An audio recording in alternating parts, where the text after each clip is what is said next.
The world remains constant over the centuries, but human life is like the dew at dawn, or a bubble rising through water.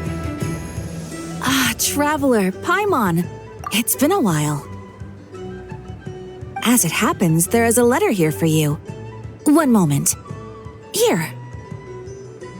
A letter? From who?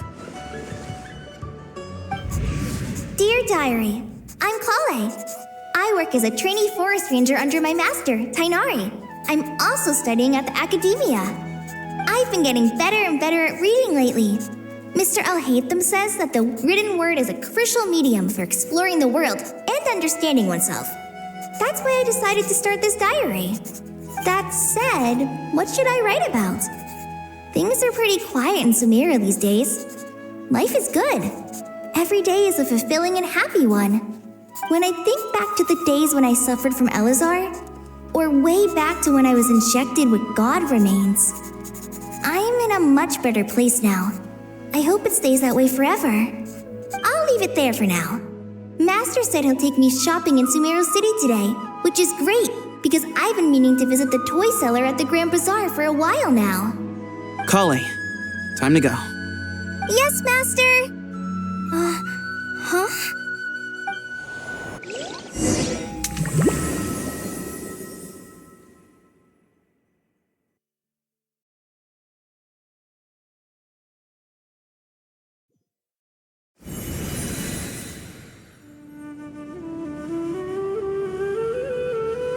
What's wrong, Kale? Is there something on my face? No, sorry. I didn't mean to stare. Did Master Tainari send you to pick me up? Master Tainari? What are you talking about? Tainari is the General Mahamatra. He's probably busy arresting criminals in Sumeru City. I mean, if that's what floats your boat, I can introduce you, but... Wait, Master Tainari is the General Mahamatra? But what about Mr. Sino? Sorry? Oh, you mean that guy who just joined the Vahumana Darshan? Rumor has it he's the leader of the Temple of Silence. If that's true, it's pretty impressive.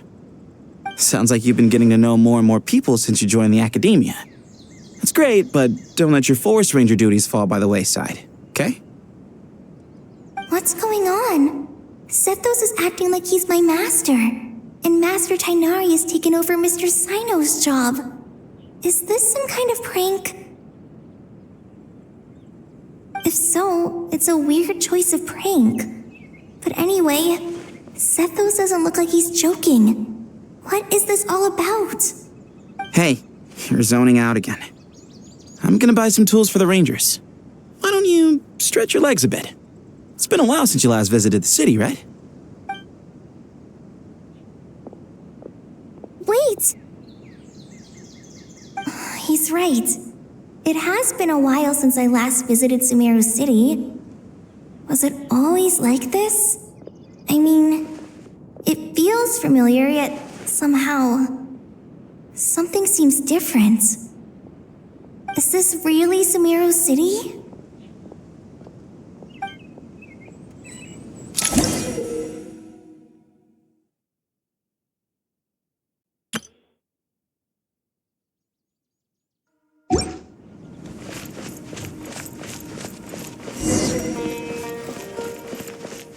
Hey, did you see who just walked by? I think she's the famous one. Would you like to prove? It takes courage to maintain peaceful life. I heard that sage disappears without a trace. Lord Kabe Bay, did you get a chance to review this month's accounts? Any feedback? You mean the version you sent over a few days ago? Yeah, I took a look when I received it. I was thinking that maybe our profit margin is a little excessive. I visited some of our commercial partners last month. Their earnings are very slim. Are you suggesting that we give up some of our profits for them? Well, since we have more than we need, yes. Making money for its own sake is pointless. Don't worry, I've already planned for it and the numbers look fine. We can adjust the rates starting from next month.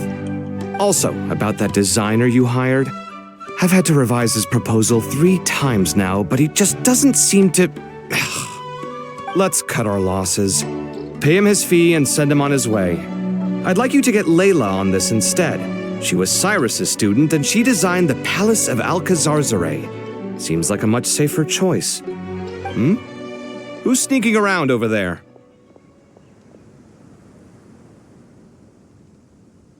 Mr. Kave?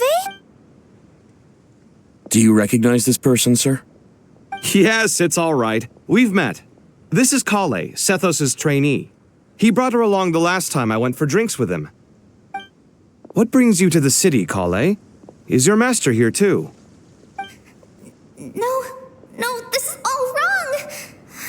Why is Mr. Kave saying that too? Tainari is my master, not Sethos! This can't be real. I have to ask someone else. There's gotta be someone else out there who still remembers the truth. Hey, wait! Don't run off! How strange. What's gotten into her today? It's like everyone switched places. I guess I'll keep looking around. Would you like a cup of coffee? Students are under so much pressure.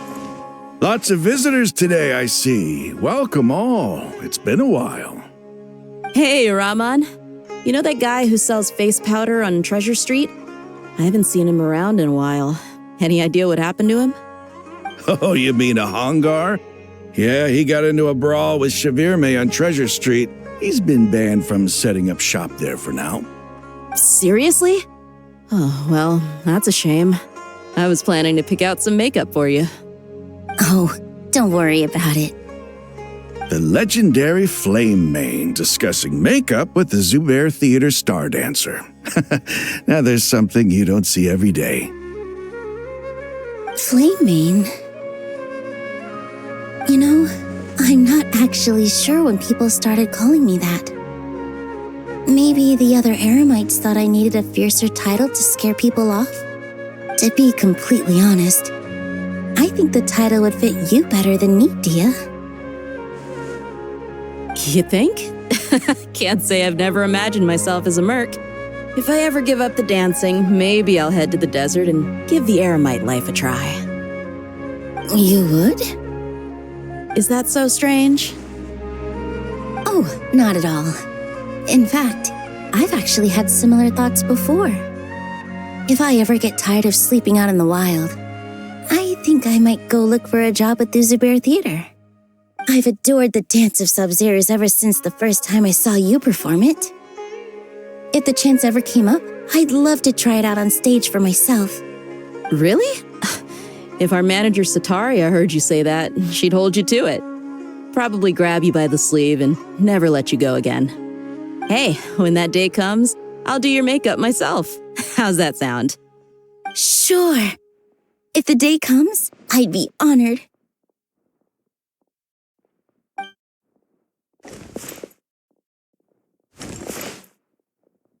Everyone I know, everything I've ever known. Suddenly it's all a jumbled mess. The question is, who's right? Them or me? Oh, my head feels so heavy. I can't think straight. All right, not a single more. What a relief. I was worried the design fees I received this month wouldn't be enough. Well, next time, don't fret. Just let me know and I'll give you a few days' grace. We've known each other long enough for that. Anyway, how are you settling in? Yeah, I can't explain it. But what about you? I keep hearing you sighing these days. Well, it's just... I guess I should be used to it after living here for so many years. But once I've made enough Mora, I'm gonna... True?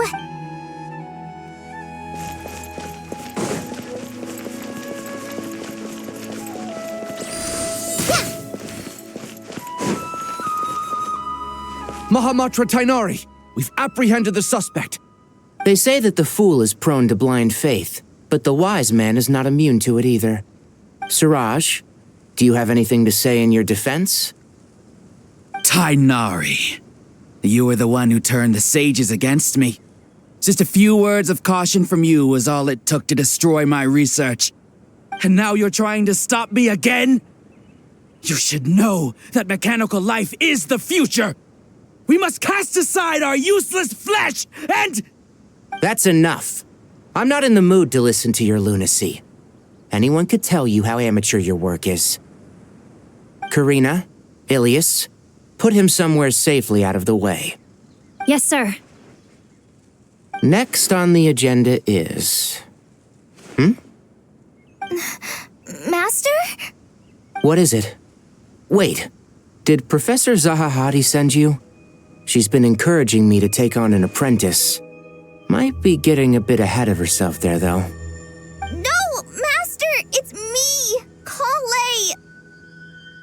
Listen to me. Something really weird is going on in Sumeru City. It's like everyone's identities have switched around. You're not the General Mahamatra. You're a Forest Watcher. Just yesterday, we agreed to come to Sumeru City today to go shopping together and... All right, there's no rush. Let's back up a little. Your name is Kale, correct? Although this is our first meeting, you do seem strangely familiar somehow. Is there anything I can help you with? No.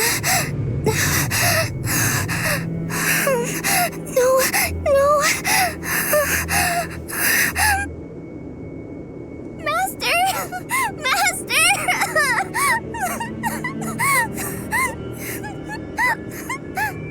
What is it?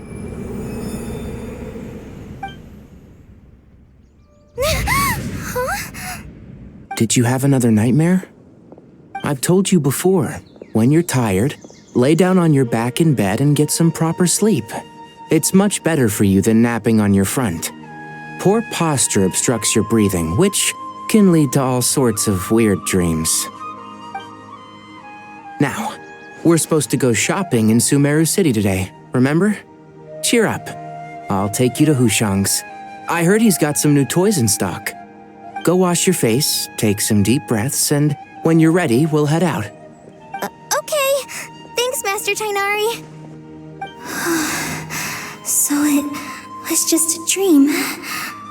And yet, dreams can sometimes be a warning of things that will soon come to pass. Who said that? That dream felt unusually real, didn't it? Here's my suggestion.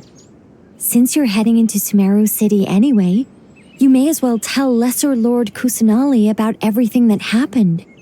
And just to be on the safe side, I think you should also inform your 2 traveler friends who once helped save Sumeru. I'd write them a letter if I were you. Time is short. A storm is coming from beyond the bounds of fate.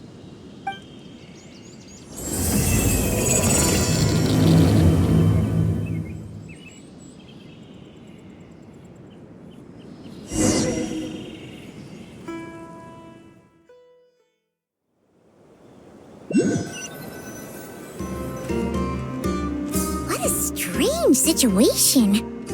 No wonder Kale was in such a rush to write us a letter. Imagine waking up one day to find that everything around you has changed. You might not even recognize Paimon anymore. Oh, that's a scary thought. Let's get to Sumeru and find out what the heck is going on.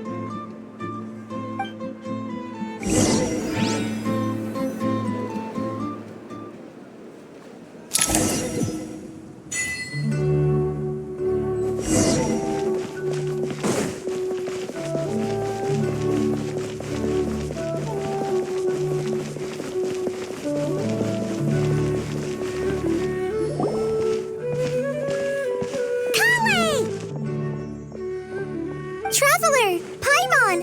Thank goodness! I'm so glad you made it! Of course! We won't let anything happen to you, Kale. So, what's going on in Sumeru City? Looks like lots of people are moving or something. Yeah, I was just gonna say. After I wrote my letter, Master and I went to Sumeru City and told the Dendro Archon everything that I experienced, from start to finish. She was silent at first. It seemed like she was deep in thought. Then the next day, we got told that she was ordering everyone to leave Sumeru City immediately and move to Caravan Rebot. The entire population of the city has to move? Not just Sumeru City. The evacuation also includes Lokapala Jungle, Avidia Forest, Ashavan Realm, and Ardravi Valley. Basically, everyone living in the rainforest must temporarily relocate to Caravan Rebot. Holy smokes! That's crazy! Yes, it's quite an operation. Even if people only bring the bare essentials, the scale is simply enormous. They've requisitioned almost all the Sumpter Beasts in Sumeru for the task, including the entirety of Dori's Sumpter Beast Park. The Dendro Archon said that what Kale experienced was not a dream, but a warning. After our meeting, she immediately summoned the 6 sages to analyze the situation and discuss countermeasures. They concluded that the events seen in the dream are very likely to become a reality, and that an unknown danger is rapidly approaching. Oh, please keep that to yourself. We don't want to cause widespread panic. The official reason they've given is a large-scale renovation of the rainforest ecosystem. People are skeptical, but there haven't been any major incidents. So far, at least. The Dendro Archon seemed really worried when we spoke to her. She said you can go visit her in the Sanctuary of Surasthana when you arrive. She also said she'd hold out until the very end. Tainari? Kale? You got a minute? I need a hand here. One moment, I'll be right there. As a forest watcher, I've been tasked with assisting with the relocation work. There's a lot to be done, and they need all the help they can get. This will be the final group of evacuees from Sumeru City. While they're away from home, they'll be heavily reliant on outside help. Thank you for coming in our time of need. As you can see, another crisis is upon us. Excuse me, sorry to trouble you, but could you help an old man find his medicine? It's buried somewhere in my luggage. Where's my mom? Where did she go?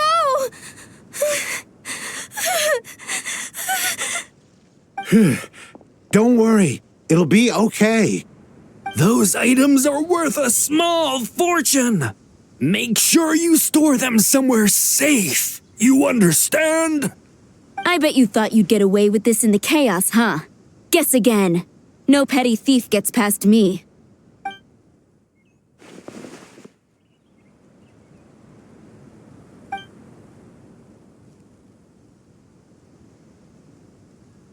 We should go help the evacuees.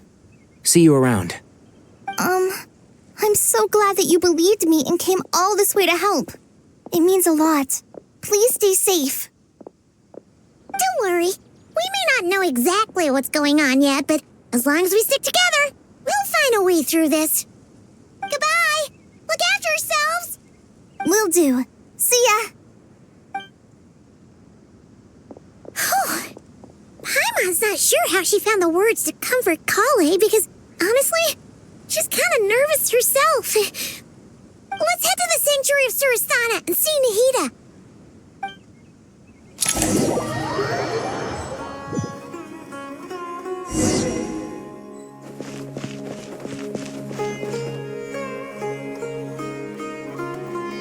Who goes there? No unauthorized access to this place. By order of Mahamatra Sino. Are you blind? It's the Traveler and Paimon. Surely you've seen them before. Huh? Oh, so it is. I'm sorry, I haven't been sleeping well lately. My nerves are a little frayed. The Dendro Archon is in a very vulnerable state at the moment. Mahamatra Sino is concerned that our enemies might choose this moment to strike, so he's ordered us to strengthen our defenses. Just seeing you two again already puts our minds at ease. Please, enter. I'm sure everyone's expecting you.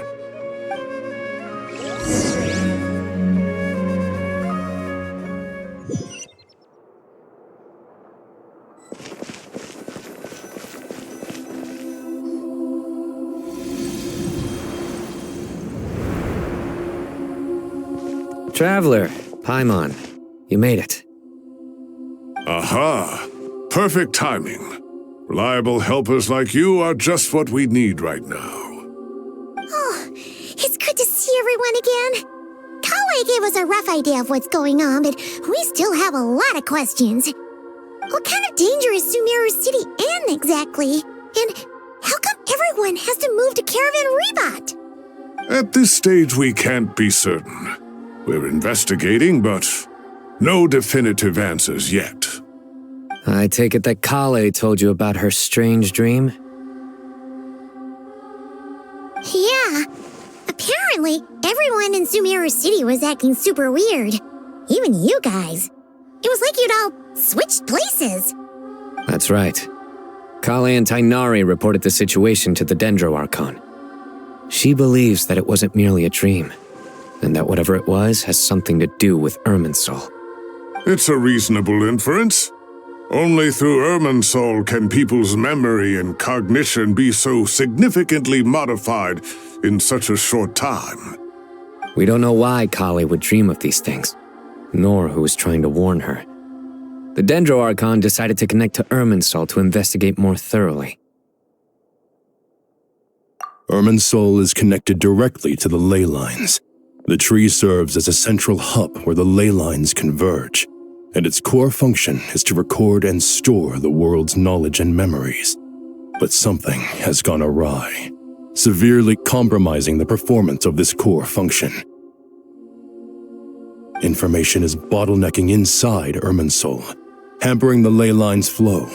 If this continues, new information will languish unrecorded, with existing records thrown into disarray. In short, the souls of the dead will be stranded, while the living have their sense of reality warped. In the long run, Kale's dream could well become a reality. And that's just the beginning. There's no telling what other nightmares could end up coming true.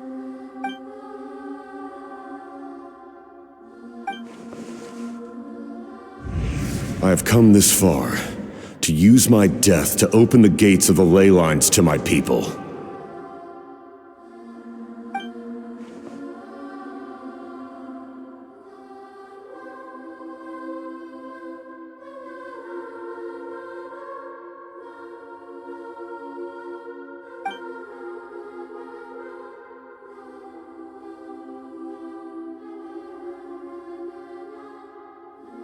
Faced with a growing backlog of information, the Dendro Archon decided to connect herself directly to Irminsul and take over the recording and processing function herself.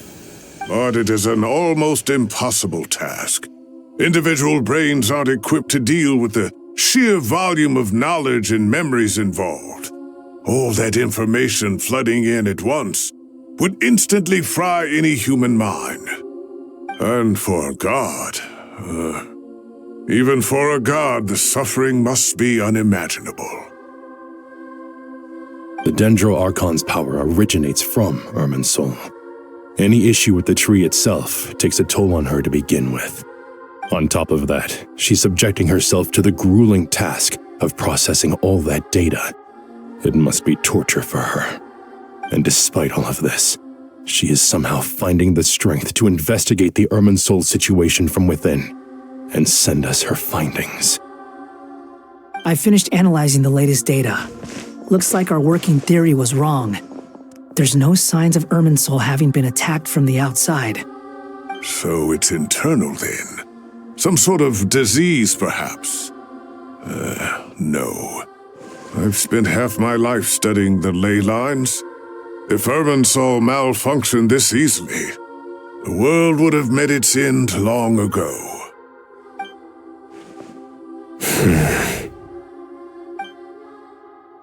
Sino? What is it? Not long ago, I got a tip from the Core of 30 that a large number of unidentified merchant caravans had recently been spotted entering Sumeru through Beta Harbor. At first, I suspected that they might have something to do with all this, so I sent some people to investigate. But if Irminsul wasn't attacked from the outside...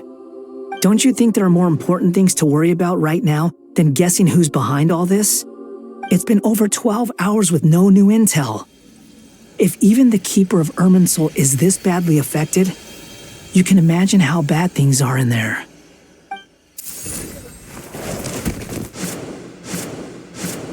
Dendro Archon.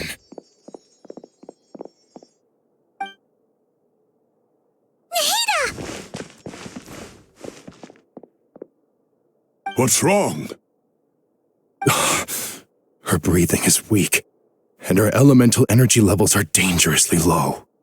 Looks like it's time to move to the backup plan. What's the backup plan? Get out of the city and take the Dendro Archon with us. The entrance to Irminsul is directly beneath the sanctuary of Surasthana. That means this is ground zero if anything goes wrong. The Dendro Archon has a very strong connection to Irminsul. But theoretically, this connection should grow weaker with distance. Under normal circumstances, she could unleash her full power here. But with Irminsul out of control, our first priority is to get her away from here. The situation is critical. There's no time to deliberate. Everyone in agreement? I'll deal with it. I'll also let the Matra and the Core of 30 know to start evacuating.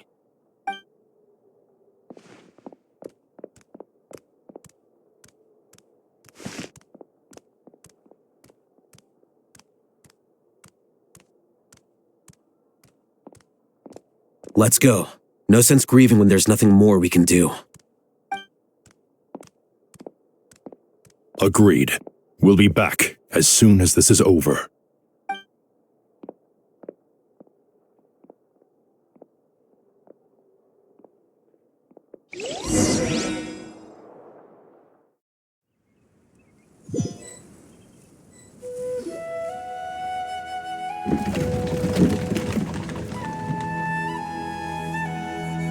The last group of civilians has been safely evacuated. Dendro Archon's carriage will travel with them. Sino and Hat Guy will protect the convoy. With the Dendro Archon in a coma, we've lost our means of investigating the situation.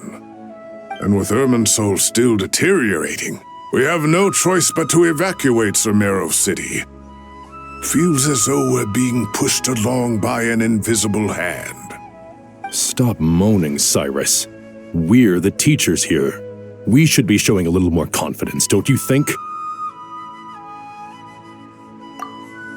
A wise judgment. Let's move out to Caravan Rebot.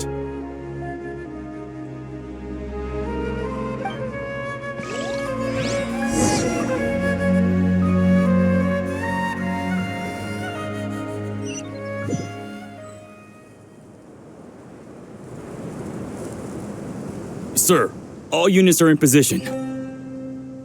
Good. Everything is going to plan. Interfering with Sumeru City is a necessary step, so do not hesitate. The Irminsul situation will not harm you. We need to speed things up here, too. We don't want to keep our client waiting, do we? No, sir. You have my word. Everything will be completed on schedule.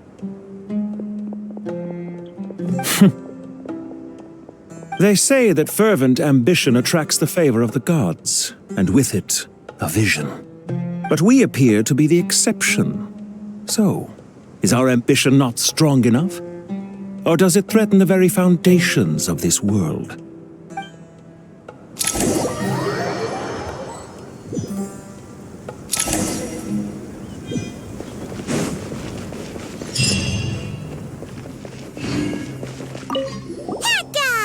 What? Nothing. You just look like you were lost in thought there. Do you have any ideas about what's going on? From what I know about Irminsul, the system doesn't break down that easily. I don't have the faintest idea who could have done this. Actually, one name did cross my mind. But, he's already dead.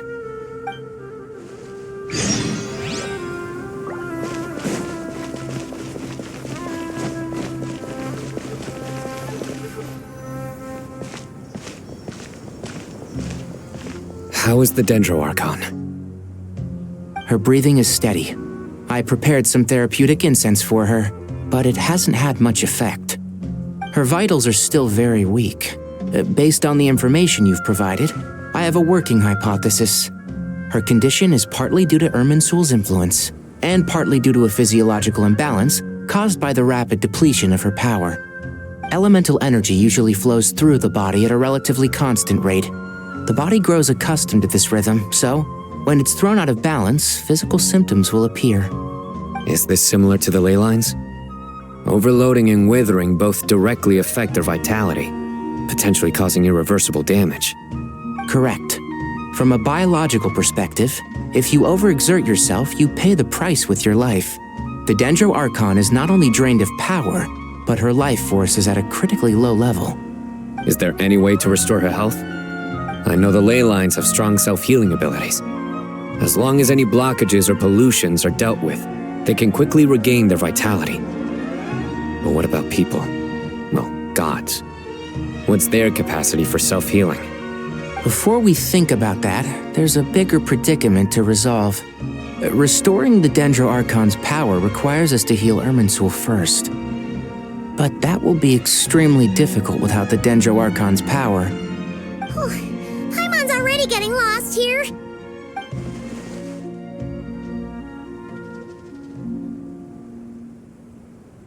Master Tainari and Sino look so serious. I've not heard Master speak in this tone for a long time. Tainari. Master Nephis, sages. Tainari, haven't seen you in ages. Have you gotten taller? Or did your ears get longer? Hopefully the former, Uncle Baladuri.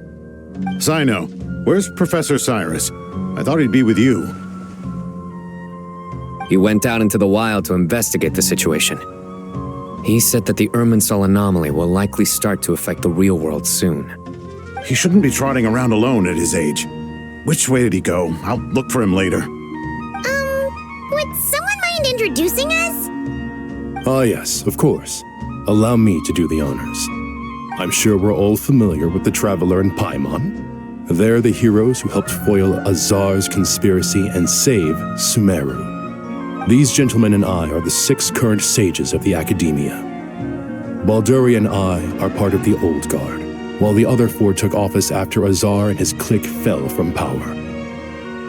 We have Sage Alkindi of the Spontamad Darshan, Sage Farnas of Kasharawar, Rataoist Sage Shakir, and finally Harabatot Sage Rusht. Nice to meet you all! I've heard much about you. Delighted to finally meet you in person. You're younger than I imagined for someone with the power to stand up to fate itself. Thank you for lending your aid to Sumeru once more. Once we're on the other side of this, could we get a photo together? My daughter has a friend named Isak. He's always talking about you two. Of course! No true hero would deny a child their wish. Back to business. So with the Dendro Archon currently in a coma, the people have taken temporary refuge at Caravan Rebot, but they cannot stay here forever. We need to come up with a plan as soon as possible. Fernas, any thoughts? Well, firstly, having reviewed the data, I'm inclined to agree with your assessment. This doesn't look like an attack on Irminsul from the outside. Rather, it resembles a malfunctioning machine. Calculations going haywire and sparks flying. That being said, before we consider how to fix it, we need to understand precisely what has gone wrong. Furthermore, we somehow need to ascertain this without relying on the Dendro Archon's power. We have no direct access to Irminsul. However, we might be able to gather the information we need from the ley lines. Study the branches to learn about the trunk, in other words. Wait, is that what Cyrus is up to? No wonder he ran off to research in the wild. Curse's always one step ahead of me, isn't he? I heard that while in the sanctuary of Surasthana, the Dendro Archon had to serve as the central information hub herself. This is a clear sign the situation within Irminsul might be far worse than we can imagine. Irminsul is vital not just to the safety of Sumeru, but to all of Teyvat. We must be the ones to bear responsibility for this world. To be on the safe side, I think we need to consider some backup plans. Are you saying we should consider a scenario in which Irminsul is completely destroyed? I'm merely pointing out that the possibility exists. You have a valid point. But until worst comes to worst, I believe we should focus our efforts on resolving the Irminsul anomaly and helping it recover. Kale, I understand that you were the first to foresee this crisis. If it's all right, I'd like to talk with you about it in more detail. Of course, but even I don't know how I came to have that dream. If there are no signs of external damage, could it be a stress fracture? Metals tend to suffer from this issue with long-term use, and Irminsul has existed for centuries, after all. It's possible, but surely a stress fracture would be more likely to cause a complete shutdown rather than chaos. Sages, General Mahamatra, sorry to interrupt, but something has come up. What happened? Some citizens didn't believe that Sumeru City was really in any danger. They slipped away and hid during the relocation, intending to return home. How many people are we talking? About a dozen. Sakura found them while on patrol, but they appeared to be suffering from psychosis. For whatever reason, they were trying to kill each other. By the time we arrived, there were only 2 survivors. One was unconscious from their injuries. The other tried to attack us, but was subdued. Where did this happen? Near Yasna Monument. That's not far from Caravan Rebot. Master. I know. The Irminsul anomaly is beginning to have effects in the world. I didn't expect it to spread to Yasna Monument so soon. It almost feels like we're being chased relentlessly, with no time to catch our breath. Sir Cyrus said the same thing. He sent me back to report in, while he continues investigating. I'll go join him.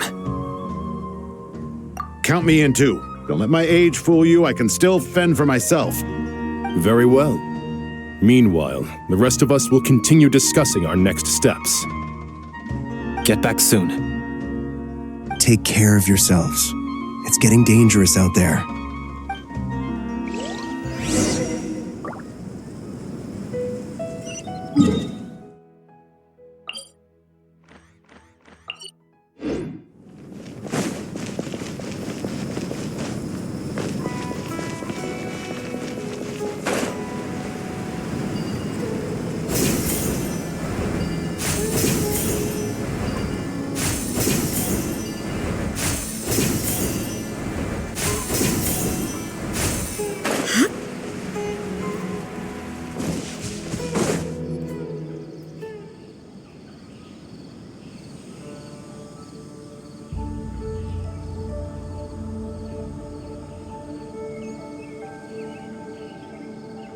Please, don't go any further.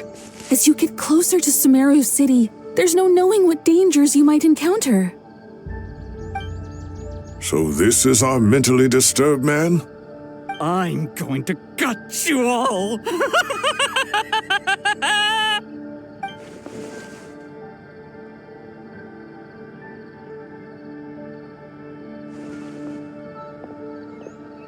Cyrus, you didn't even bring a single guard? Do you think you're some sort of warrior? It's fine. Come here and look at this. Oh, it's... That's right. Flowers that bloom from openings in the ley lines, indicating some sort of anomaly. I don't believe I've ever seen a color like this before. Did you discover it nearby? Not just here. Way over there, too. They're everywhere. There's even more in that direction. How did you ascertain the situation further ahead? Didn't you just say that we can't go beyond this point? Yes. This area is relatively safe so far, but if you continue forward, delusions will start afflicting your mind. However, some vision-bearing mercenaries were able to maintain their sanity a little better. They're the ones who brought back news from further afield. Sino, do you remember the class I taught on dissecting ley line blossoms? I do, Professor. I received full marks in that course. Good. After all these years, it's time to put that knowledge into practice. There must be anomalous information hidden within these blossoms. Alkindi, I'll need your help as well. Been a while since we worked on a project together, hasn't it? Sure has. Well, what are we waiting for? Let's get to work. Anything we can do to help?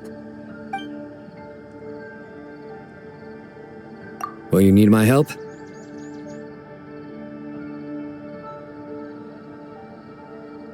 All right, well, don't go too far. There's too many unknowns at this stage. Let's regroup at Caravan Rebot later. Don't worry if you don't show up. I'll come and find you.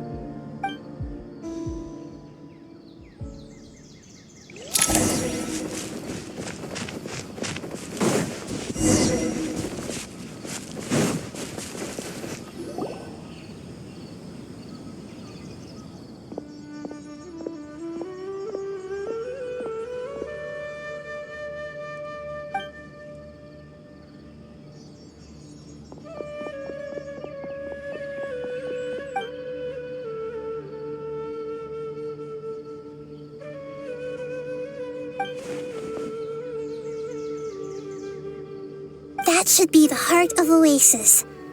All we need to do is light it with the fire seed, and it'll restore a pep with elemental power. The damage it suffered internally will also slowly begin to heal.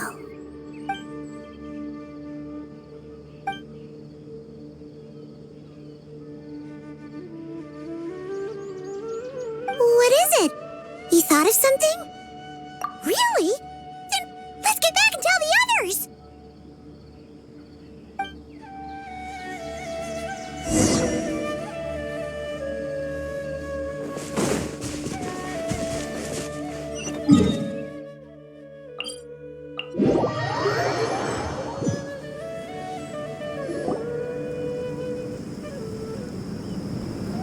Whew.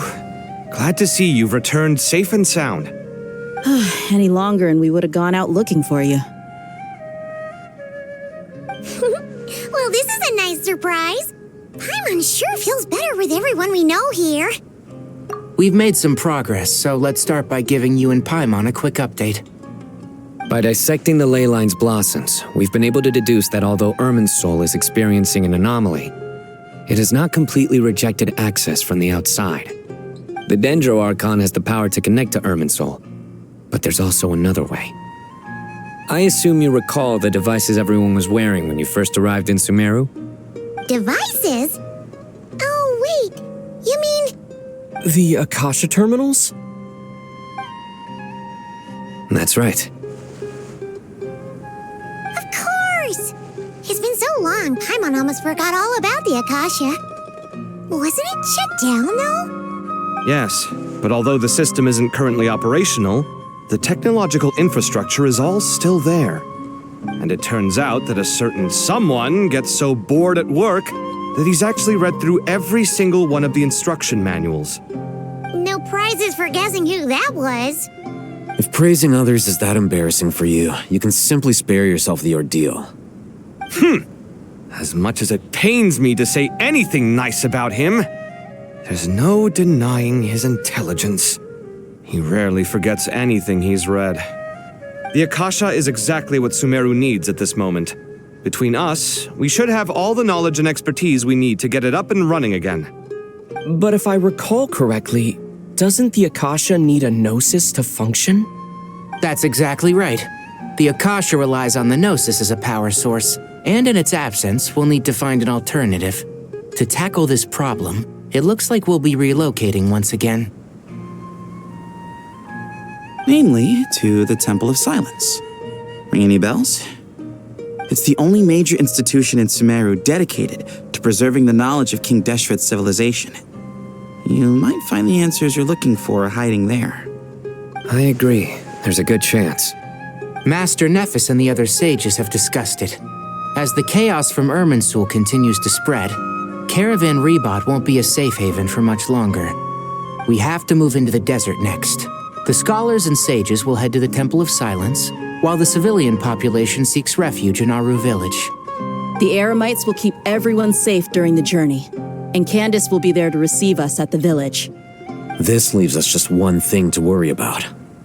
That Dendro Archon. She's very weak. We can't afford to wait until Irminsul is fixed. There has to be another way to help her. Huh. Wow. Luckily, the Traveler had a eureka moment while we were out investigating. Really? Wow. Nice one, Traveler. Let's hear it. What say our Amorta experts? Theoretically, it's feasible. From what you're saying, although elemental life and elemental energy have their differences, the Dendro Archon has explicitly stated that she can imitate the power of the former. In which case, as long as Apep is willing, she should be able to convert her own power into a form that the Archon can use. It wouldn't be difficult for her at all. The only problem is convincing her to help.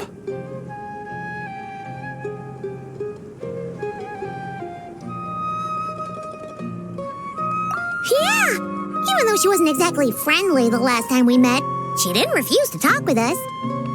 When she realizes the danger that Nahida is in, surely she won't turn a blind eye to it.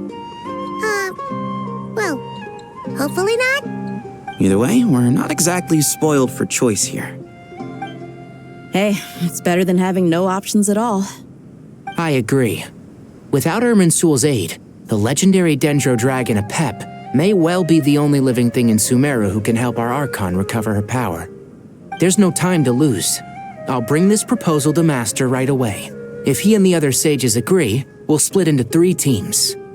The academics will go to the Temple of Silence to look for a solution to the Akasha problem. The Eremites will escort the civilians safely to Aru village, and the Traveler and Paimon will take the Dendro Archon to see Apep. There's still a long road ahead, and no knowing if we'll make it. But at least we have a direction now. I'll take it over floundering around in confusion. If there are no objections, then let's proceed. But before we adjourn, I would like to leave you all with some parting words. No matter the distance between us, there will always be an invisible force tying us together.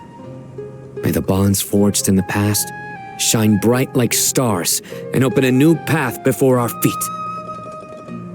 Huh. Is that from King of Invocations? No. This one's from King of Invocations, the sequel. What's the difference? The sequel's much cooler. Couldn't agree more. Well, it was very apropos. Once this is all over, I'll give everyone a copy of King of Invocations and the sequel to show my gratitude. Come on, let's get moving.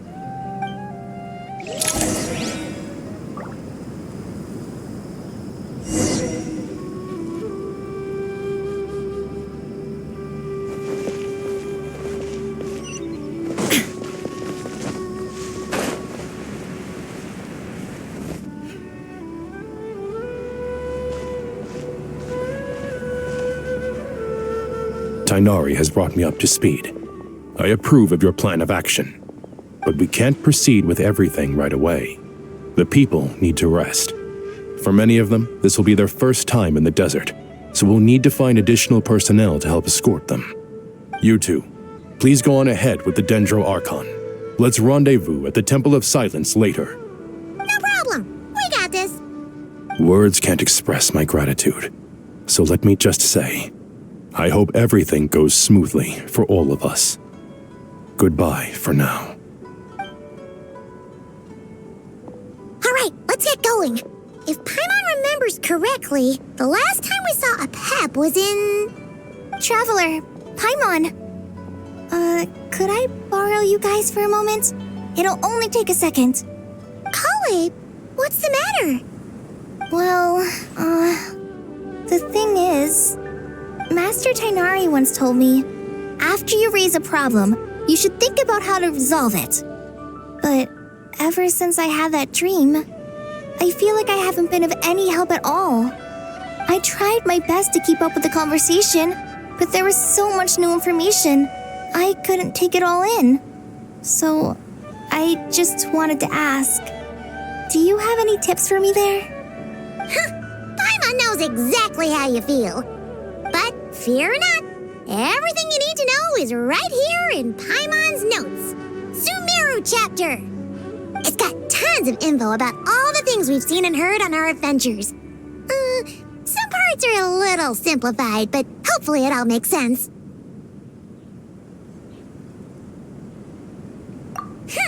You see? Being the greatest guide in Tibet isn't just a fancy title. It takes a lot of hard work. Paimon doesn't always understand the things you're talking about with other people. Whenever that happens, she notes down the confusing parts and goes over them in her own time. This is perfect. Could I borrow it? Sure. Matter of fact, you can keep it if you want. Paimon has another copy. The spare copy was originally meant for the traveler. Paimon used to worry that one day he might not need a guide anymore, so she wanted to have a gift for him, in case we ever parted ways. But it doesn't seem so necessary nowadays. We have so many more places to see together. One copy will be enough for both of us. Thank you so much. But still, these are your treasured memories. I think I'll make my own copy and then return the original to you. Anyway, that was all. I won't keep you any longer. Have a safe trip. See you again soon. See ya! All right, time to bring the Hida to see a Pep. Let's hope that old grouch is in a negotiating mood.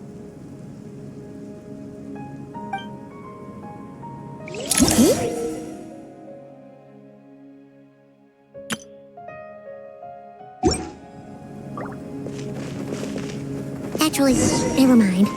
In a Pep size, Nervalet's probably one of those dragons who has grown too close to humankind. They might end up fighting for all we know.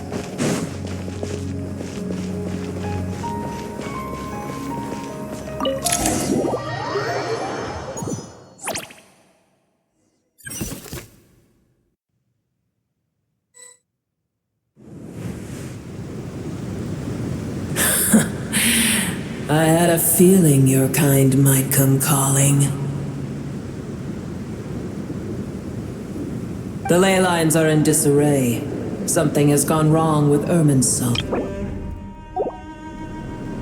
Even from a great distance away, I can sense that Sumeru is headed for destruction. You who took our home from us, prepare to watch as your own world is plunged into oblivion. Oh, how the cycle of history comes to a poetic conclusion. This isn't a joke, Pep. Nahida's in grave danger. Can you please help her? Is she now? Then do explain. For what reason should I lend Booer my assistance? The age of the dragons ended long ago, and the world that replaced it is under the dominion of the heavenly principles. In choosing not to side with your enemies when the heavenly principles' rules began to relax, I have been merciful enough. Do not forget that I have no love for this world you hold so dear. Be not mistaken. The fate of Sumeru is of no concern to me. I am neither the god of this land nor its guardian.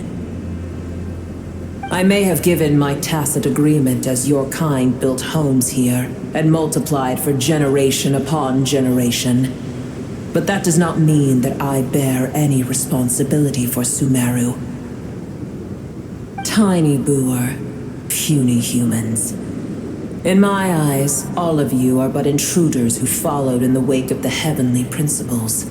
I am not obliged to be your savior. Apep, if you truly despise gods and humans so much, well, after the great humiliation of being helped by a god in the past, shouldn't you be jumping at this chance to balance the scales? Now that is a compelling reason. When El Ahmar plotted against me and I was tortured by forbidden knowledge, it was Boer who saved me from agony. And though I regard with shame the pity of my enemies, to receive aid without repaying it would likewise tarnish a dragon's dignity. Oh, tiny boor, puny humans. Just this once I shall deign to show you the true power of dragonkind. Hello! It's happening again! We're gonna get sucked in!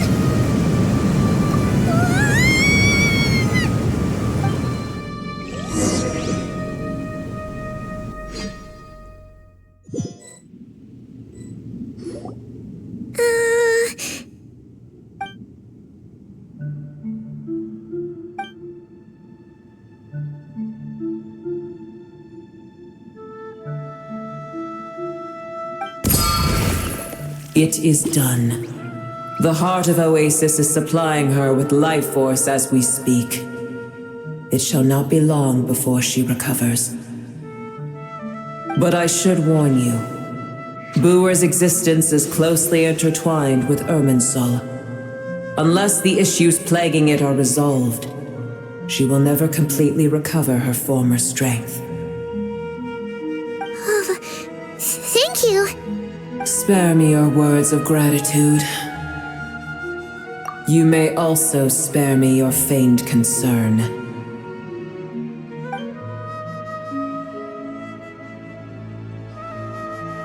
A dragon's sovereign's power is far greater than you can imagine. While I was indeed weakened when the heart of Oasis ran dry, providing Tiny Boer with a morsel of my life force shall have little consequence for me. Oh, good to hear.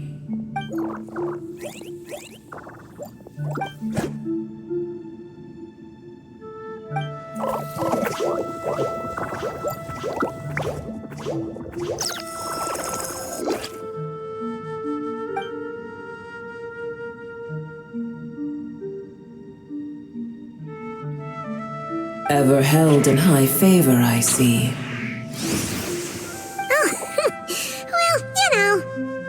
The compliment was sincere. Simply accept it.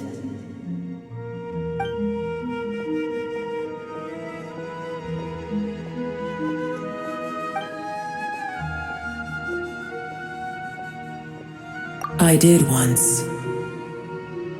That tree was not planted by the heavenly principles. Irminsul existed before they ever arrived in Tevat. What? There was a time when it belonged to Tevat, to dragonkind. Its appearance and function then differed greatly from today. The ley lines flowed with an abundance of a familiar, primitive form of elemental energy. You may know it as the power of the Light Realm. The heavenly principles usurped and refashioned Irminsul, made it serve humanity, and used it to anchor the fate of the world. Yet in the end, humanity has failed to protect it. Heavenly principles, God of gods. It makes me sick. The enmity between your kind and mine can never be bridged. As things stand today, holding a grudge against you would serve no purpose. But there will come a day when we reclaim this world for ourselves. The opportunity will arise no matter how long we must wait. I can already sense that far away from here, the Hydro Dragon has wrested his authority from the hands of the usurpers. Though we have yet to meet, I know that we are both preparing for our revenge day and night. Uh-huh.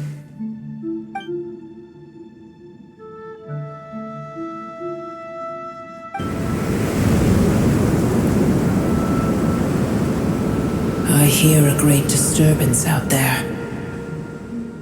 Huh? What is it? Sandstorms come. The Jinn. I see. Another calamity approaches. You both seem restless. Let us part ways here. Boer is safe with me. Once she has recovered, I shall return her to your side. Oh, thanks again. Take care, all right?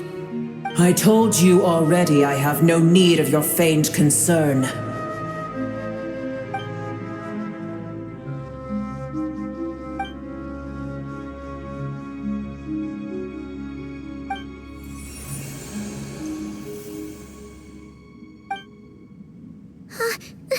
Nahida?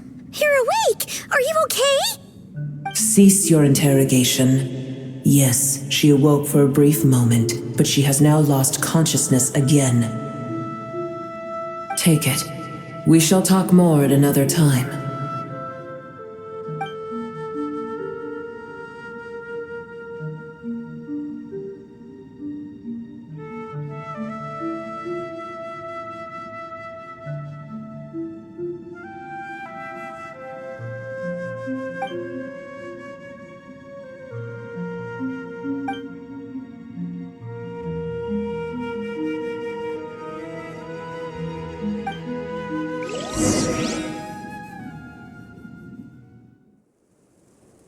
Where the heck are we? Did you just dump us in the middle of nowhere? Wait. No, Paimon remembers now. The Temple of Silence is over that way. Come on, let's go find the others.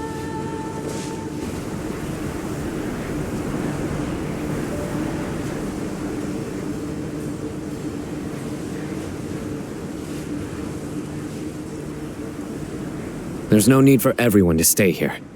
I'll protect the sages. The rest of you, return to Aru village. Yes, Mahamatra Sino.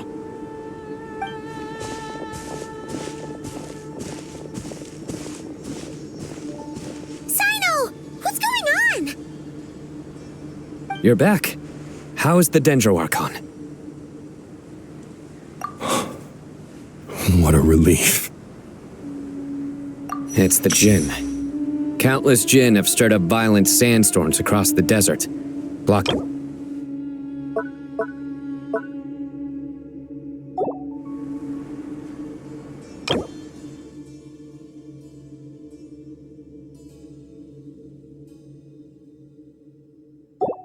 Tainari and Kale have returned to Aru village to help. The Jinn are being highly aggressive, so both the village and the merchant caravans require protection. It's just one thing after another. Where did all of them come from anyway? In all my trips to the desert, I've never seen anything like this before. As I see it, the only possible candidate is Gurabad. Gurabad? Baladuri could explain in more detail if he were here. All I know is a rumor I've heard about from previous trips to the desert. Supposedly, a great number of dormant Jinn lie sealed beneath that city.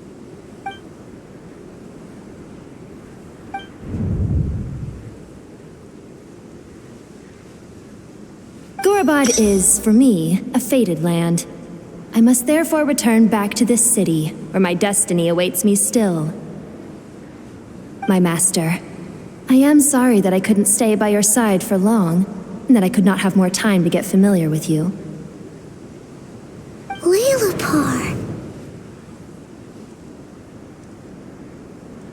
Yeah, we once said goodbye to a friend there.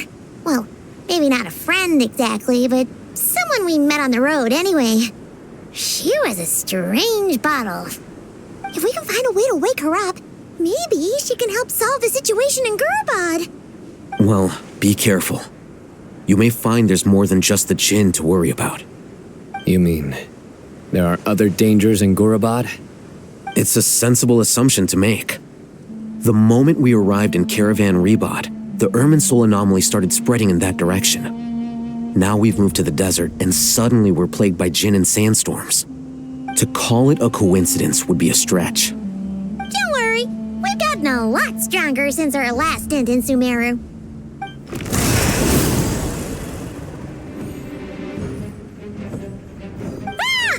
When did they show up? It appears the monsters native to the desert have been stirred by the Jinn's activity.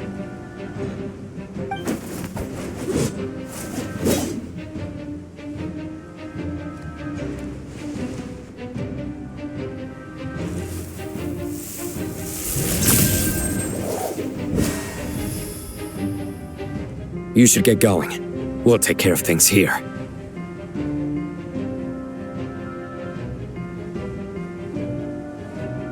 You too. Don't do anything too risky. You got it?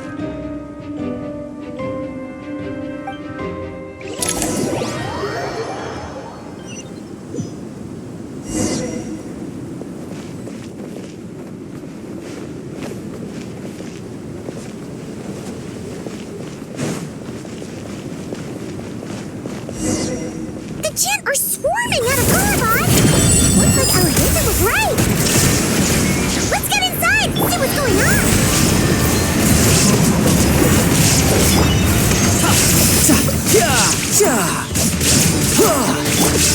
Shine down! One with nature. Roll! Yeah!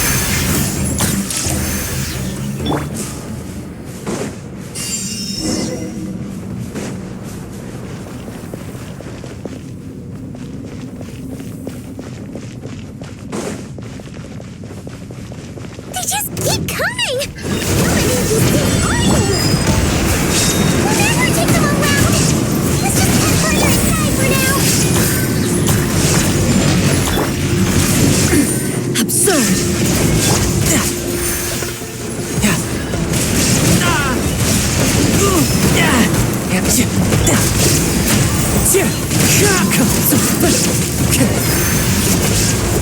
It's fine. One with nature.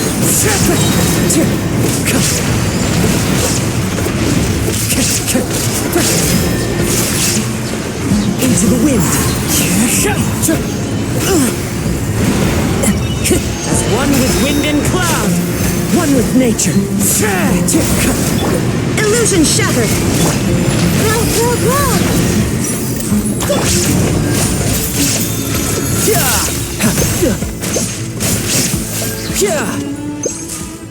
Bring it on.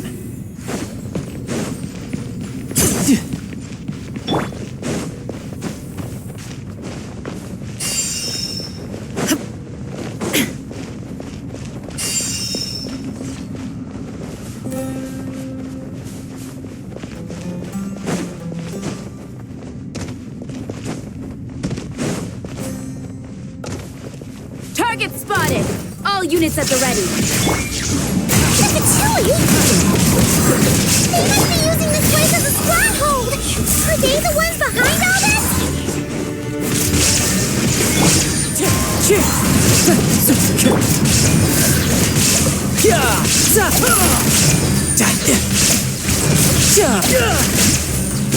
Didn't take too long.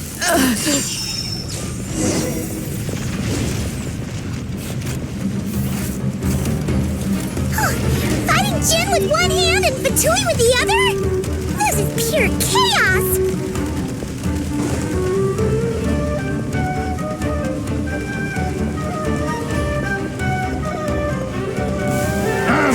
escape! One with nature.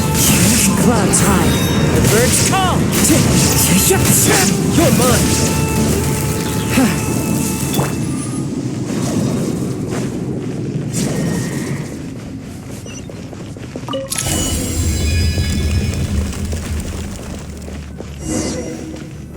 You see that strange machine? Paimon has a sneaking suspicion that that's the thing wrecking Gurabad and setting all those dangerous Jinn free! The target has reached the core zone! Requesting backup! Repeat, requesting backup! Backup en route! Stop him at all costs!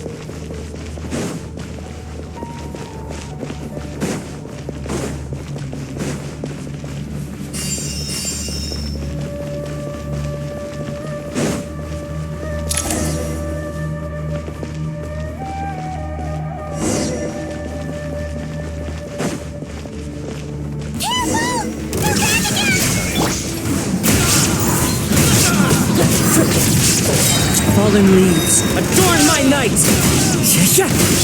Committed to memory!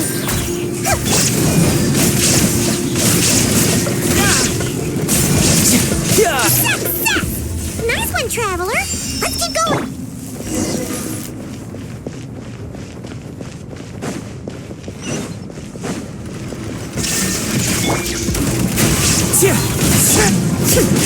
Now you shall perish!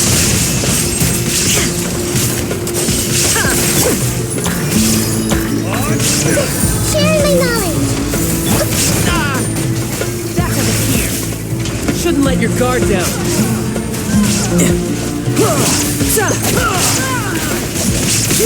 Ow! I had only just...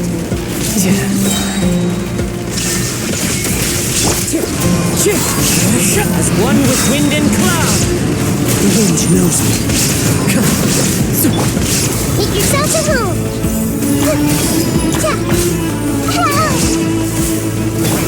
Shine down, torn to oblivion!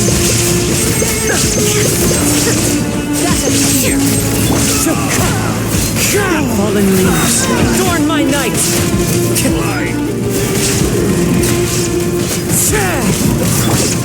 The Temple of Wisdom! Grow! Yeah, this way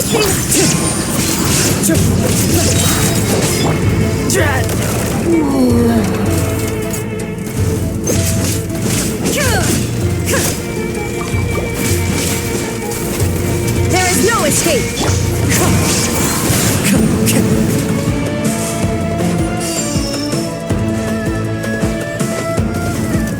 Into the wind!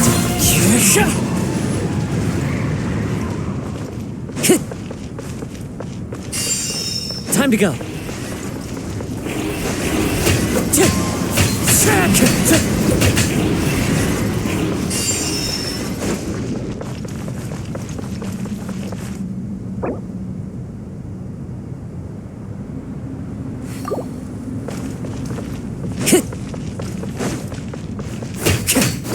This hunk of Jin's gone kaput! Now we can finally... It seems my subordinates failed to stop you in your tracks. Apologies, sir. There is no need to apologize. You did well to hold your ground against such a powerful adversary for as long as you did. I must commend your courage and perseverance. So, you're in charge here, huh? First the problems with Irminsul, now this mess in Gurabad? Are you the ones responsible for all this? I'm afraid I cannot answer that. I assume you aren't naive enough to expect answers from an enemy. Oh, this guy is so snooty! However you want to spin it, you're clearly involved in this somehow. So you can either start talking, or we'll have to make you talk. Let's get him! Traveler, what's wrong?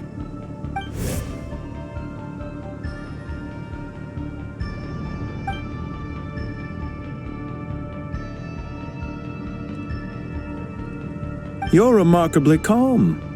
Some would act more rashly upon finding the ringleader all alone, but you keep your cool. Even as your enemy, I must applaud you. Did you show yourself just to say that? Is this you trying to take back control of the conversation? Unfortunately, I really don't have anything to say to you. I am here merely to indulge my own curiosity. Your names are well known among the Fatui. Naturally, I wanted to observe you up close while I had the chance. Hey! Don't treat us like we're some kind of exotic animals in a zoo! Oh, I wouldn't dream of it. You seem rather predisposed to misunderstand me. I'm quite aware that you are both heroes of great renown. You have resolved crises in many nations and won countless allies along the way.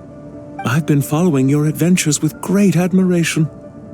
My only regret is that the trajectory of your journey conflicts with our goals. What do you mean, admiration? Sorry, but that sounds pretty weird coming from you. I don't see why. We may happen to occupy opposing sides, but there is no cause for deep-seated enmity between us. To respect one's enemy is to respect oneself. Well, now that you're observing us up close, what do you see? I've observed as keenly as I can. Yet, while I endeavor to understand, your true strength remains a mystery to me. Violence is not my area of expertise either, so, you see, I would much rather converse with you like this than determine a victor with the edge of a blade. Besides, I've heard that even 3 moons in the sky fail to eclipse your brilliance. I know better than to bite off more than I can chew. 3 moons? So you have a connection with the Harbinger, the Doctor. Well deduced. Our commander, Dottore, died in Nodcry, but there are things that do not end with his departure. We must... Look at me. I almost divulged more than I should have. What are you after? Revenge for Dottore? Or are you plotting something else? I've said quite enough, I believe. There's no point in continuing this conversation, except to say, I've noticed that you seem to know your way around here quite well. A repeated visitor to Gurubad, are we? Ugh. I'll take that as a yes. Then I'm sure you'll have heard the story of this place. The mother of the Jinn, Lilupar, and the tragic tale of her vengeance that spanned 3 generations. It was right here that Lilupar once helped the wise to ascend to the throne. But from that moment on, every king who sat upon it was corrupted by power. These degenerate rulers lost control over their nation, and with it, the right to occupy that exalted seat. What are you trying to say? I once admired you for your adventures. That is the earnest truth. But it appears to me that your journey serves ultimately to uphold the rules of this world. Are these rules truly just? Does the heavenly principles rule with wisdom or folly? And how can we be sure that the 7 who wield authority over the world will not be corrupted? Do you seriously think you're gonna convince us of anything? Convince you? I'm sure my commander already tried that. Why would I waste my breath doing the same? If a few words from a stranger were enough to make someone completely change their stance, it would only prove that they never had a firm will to begin with. I am merely stating my position, so that we might understand each other better. One's enemy in the present may not necessarily be an enemy for life. As for what game I'm playing here, I'm simply buying some time. But now I must bid you farewell. It was a wise decision not to attack me immediately. Since you did not fall for my ambush, I will now have to ask those in hiding to reveal themselves. Leave this to us, sir. Very well. I trust you to do what is necessary. Stall him while I execute the next step of the plan. Sumeru City, Irminsul. Hey! Stop right there! Don't you dare leave without explaining yourself! All units, stop them! Protect the commander! Did you hear that? He mentioned Sumeru City and Irminsul! He definitely knows something! We can't let him get away! Get rid of these pesky soldiers, quick! Rear guard to the front! Don't let them through!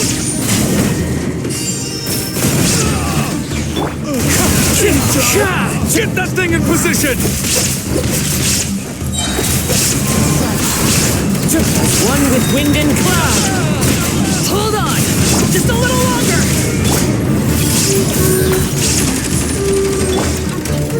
Now you shall perish!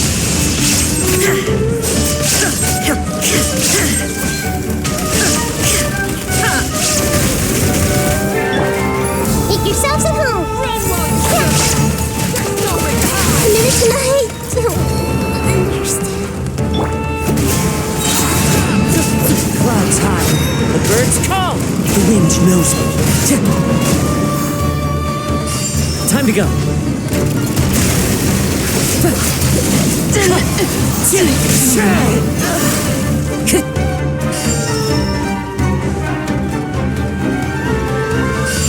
Time to go. One with nature. Shine down!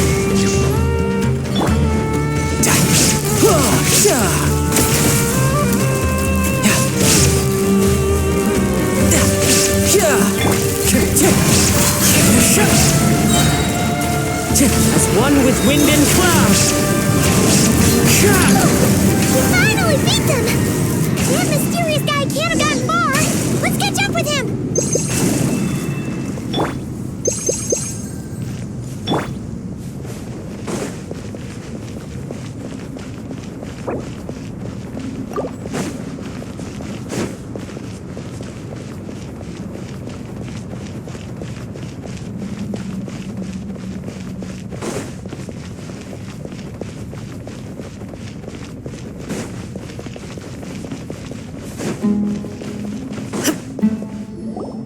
Found him! Over here! You're very persistent.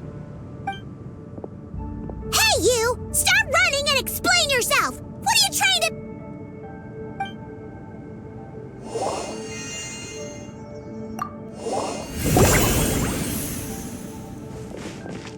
What's this? Relax. A small trap like this won't be enough to hold you. The sandstorms from Gurabad will die down soon enough, but this small window of time was all we needed to launch the next phase of our plan.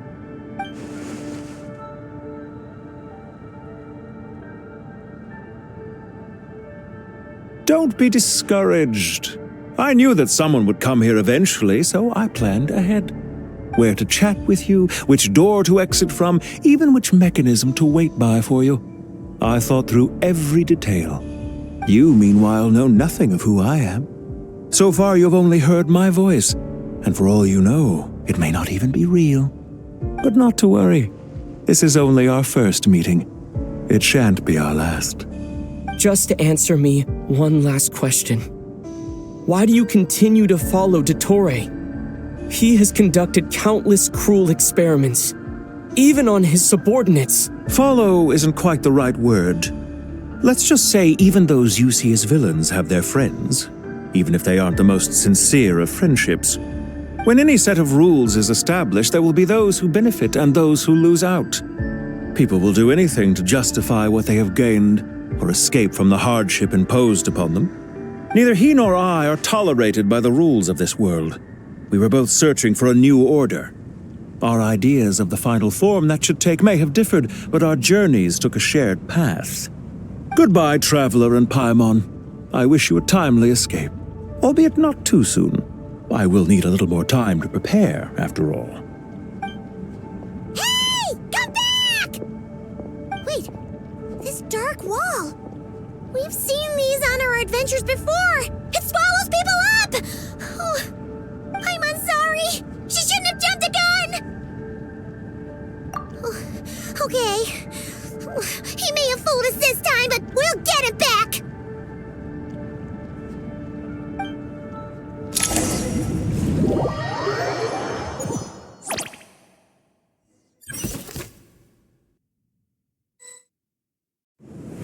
Sino and his team are guarding the north. We'll take this side. There's so many Jinn. We can't let them get into Aru village. Don't fret. I am well prepared for this situation. Huh. So you have a solution? Perhaps you're unaware that I have a trusty genie partner of my own, Plumpy. If I send her to negotiate with the others, this whole thing will be resolved before you can say Mora. Off you go, Plumpy.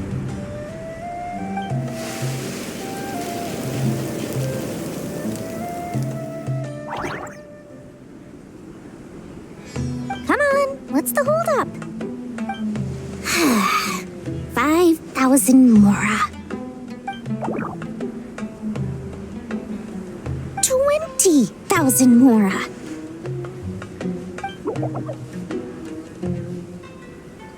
100,000 Mora. Final offer. Ah, so she's a hired partner.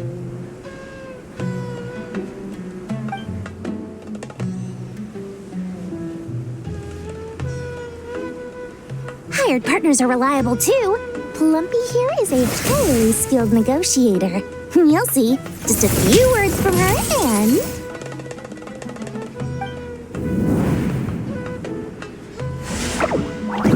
Plumpy! Don't you, Jin, have any respect for the rules? This was supposed to be a negotiation! How dare you treat my messenger like this? You wanna play rough? Two can play at that game!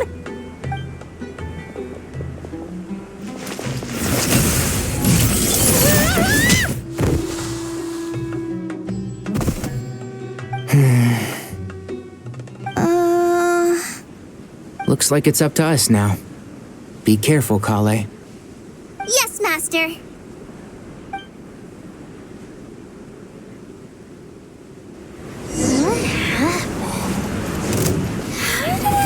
Pass out. Never mind. Plumpy, it's time for revenge. You know, this reminds me of when you first arrived in Avidia Forest.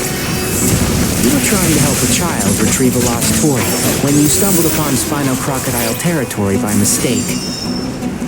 Yeah, I remember. Our first time fighting side by side. Fighting side by side? I seem to recall swooping in to rescue you with a team of forest rangers. Please stop.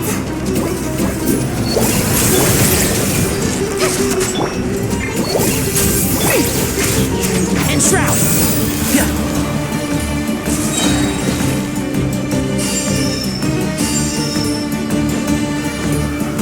I hear everything! Can't see? Just like we rehearsed.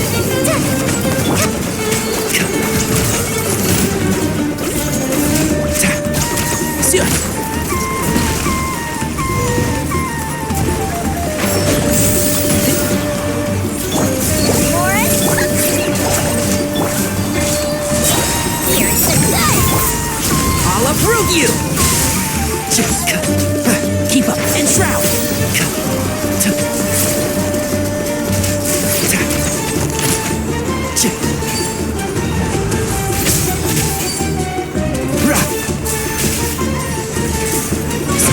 One thing after another! One with the forest.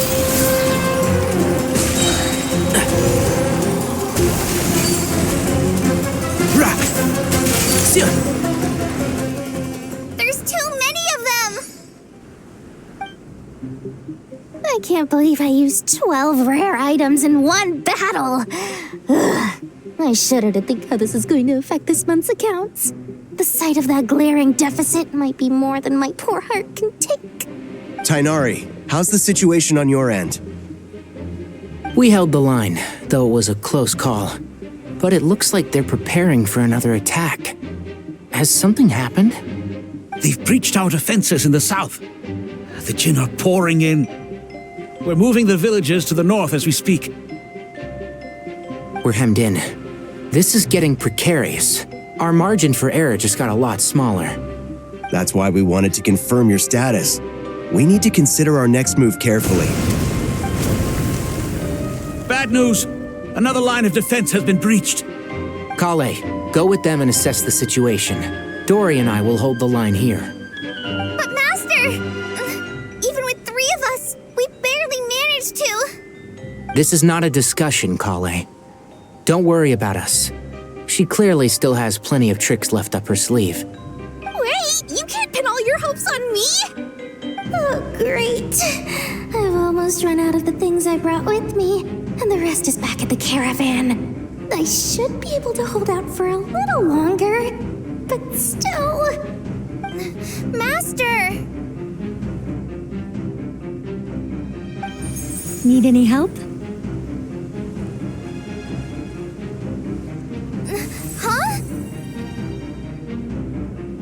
What is it, Kale? If things continue like this, it won't be long before Aru village is overrun by Jinn, and the sandstorms are sure to follow in their wake. I do have a plan, but I can't guarantee it will work. I don't care, whoever you are. Please just help us. The only one who can help is you. I am merely here to guide you along the correct path.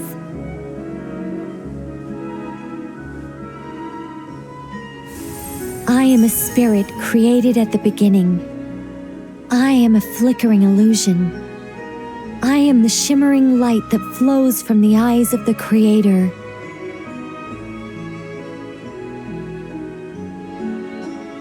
What do you mean?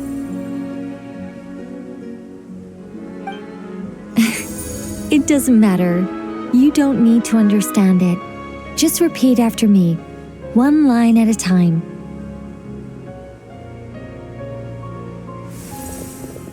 Watch out! Jinn incoming! I am a spirit created at the beginning.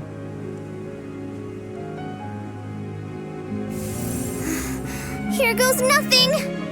I am a spirit created at the beginning.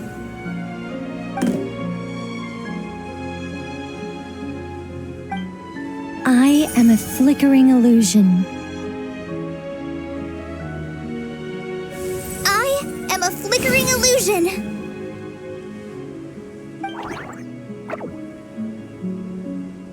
What's wrong, Plumpy? I've never seen you so agitated before. But how do you... Do you know what Kale is reciting? I am the shimmering light that flows from the eyes of the Creator.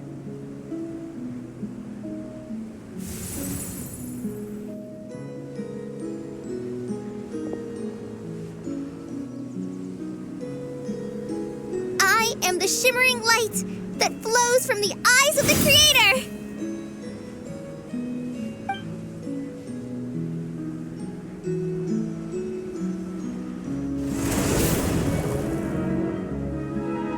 It's a song composed by the goddess of flowers, but very few records of it remain, even in historical texts. All we have is a few fragments. Is Kale an avid historian? Not to my knowledge. The Jinn have actually quieted down. Although... No, it's more than that. It looks like they're showing... submission. Clearly the songs left by the goddess of flowers have a soothing effect on them. At the very least, they're much calmer now. Really? Let me try. I am a spirit created at the beginning.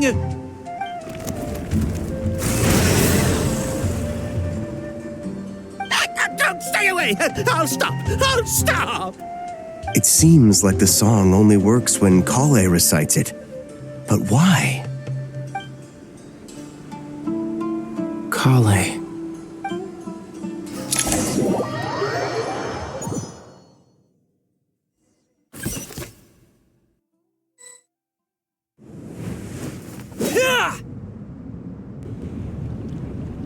Any luck?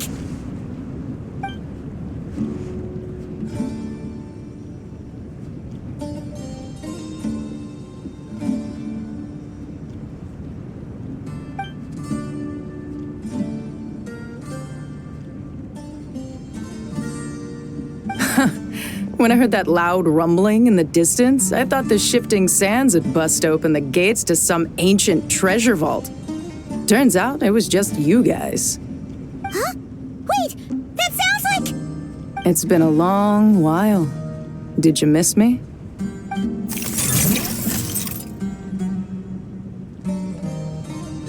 Jet! Ben! Let's save the catching up for later. First, I gotta get you guys out of there. This should be the right mechanism. Ben, can you handle it?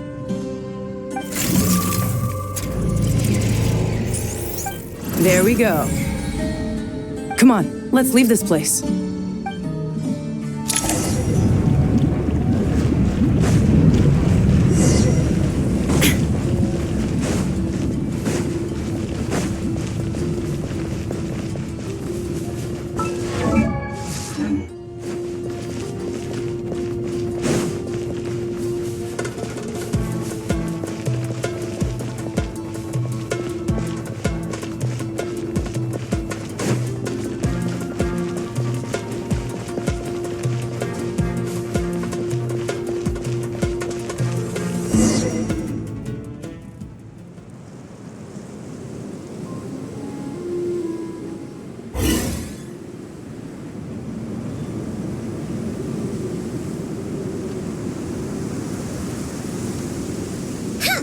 Fatui sure made themselves scarce. It's like they were never here. The Fatui? They came to the desert again? Yep. No idea what they're planning this time. They were being very coy about it. How have you been, Jet? Well, since we last met, I've started my own band of mercs. We've actually made quite a name for ourselves. Oh, yeah. On a slightly different note, I have some good news. I finally took care of Masaira. Not much to write home about. It was just another day. Found his hideout. Dragged him out of his cozy little bed. He tried to talk me into seeing his point of view, as usual. But I'm way past that by now. There was nothing he could say to save his life. What about you guys? Bet you'd forgotten all about me and Ben, huh? Of course not! We're super duper best friends! Wow. Sounds like I should make time to visit some other nations too. Anyway, what brings you to Gurabad? Oh, right. I almost forgot. We're here to look for Lilupar. Oh, that bottle? Yeah! We need her power to calm the Jinn and stop the sandstorms. Here's hoping we actually manage to find her, after all the trouble we've been through. Surely with everything's been going on in Gurabad, she must have woken up, right? Only one way to find out.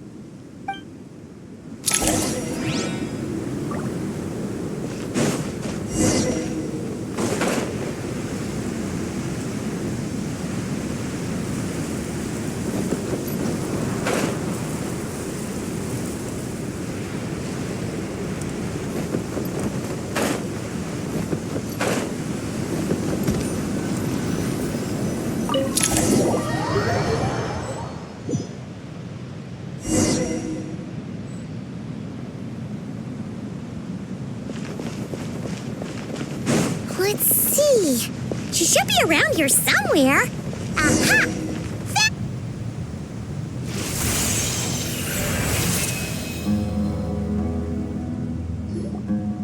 Lilupar! What a long dream that was. It's been a while, my master. Oh, and you're here too, little wildcat.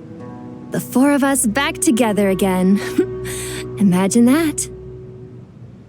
After we last parted ways, I merged with the land beneath Gurabad to suppress the dark calamities stirring in the depths. It rekindled the flame of vengeance within the Jinn, depriving Gurabad of any hope of peace. I fought against it for a long time, until one day, I sensed a change in a foreign land to the west. Suddenly, the pitch-black abyss fell silent.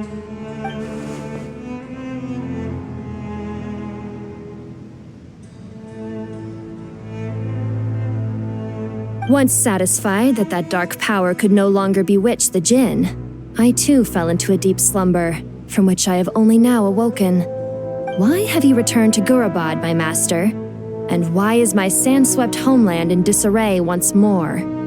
Well, basically, Sumeru's in danger and a lot of our friends are affected. Some bad guys messed around with Irminsul and now they've released the Jinn in here. We managed to chase off the culprits, but we have no idea how to seal this place back up and stop the sandstorms. Child's play. I shall quell the Jinn and scatter the storms. Thank you, Lilupar. No need to thank me, my master. I have granted many wishes in my time, and this was the most trivial of them all.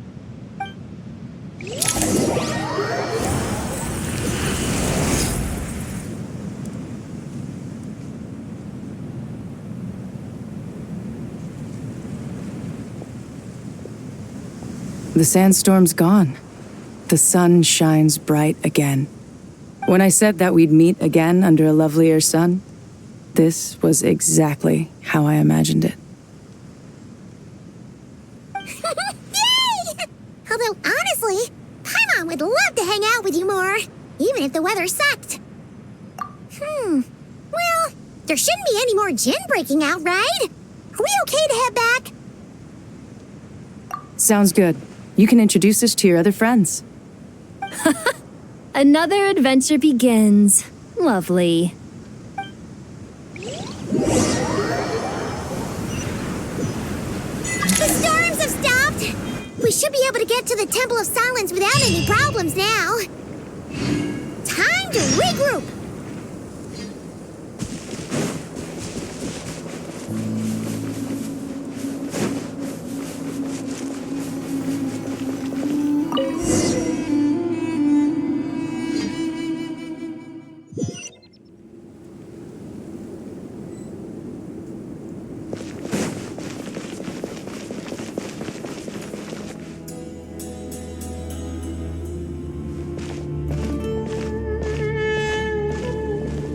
So, this is the Temple of Silence. I've heard the Nagarjanites mention it in passing, but I never imagined it would be this big. It's colossal. I thought the temple moved to the rainforest ages ago. When did they scamper back into the desert? I don't know. This plan sounds a little too risky for my liking. Even in King Deshret's day, this was experimental technology. We have no idea what could happen if we activate it. Well, unless you know of another viable alternative for the Akasha terminal, I'm afraid this is our only option. The plan is sound, and the risks are manageable. However, if we are to proceed, we must act quickly. The scale of this project is enormous. Even with Kave, Faruzan, and every other scholar of mechanics working on it full-time, the proposed modifications won't happen overnight.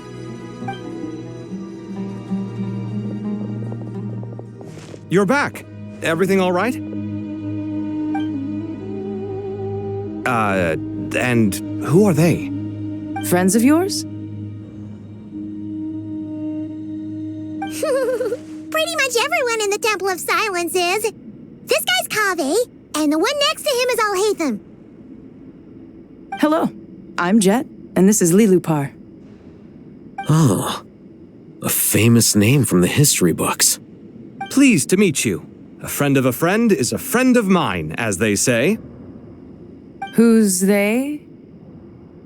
Huh? Do people not say that? Not in the desert. Friends you can trust, but friends of friends? Gotta keep an eye on them. Still, I do trust the Traveler's judgment. I'm sure you're good people. The sandstorms have calmed down. I take it the Gurabad problem is resolved? What did you find?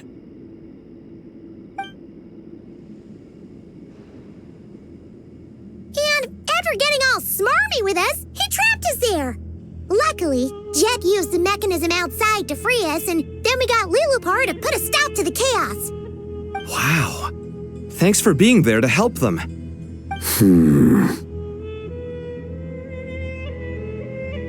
So, this mystery man openly admitted that he was merely a Harbinger subordinate.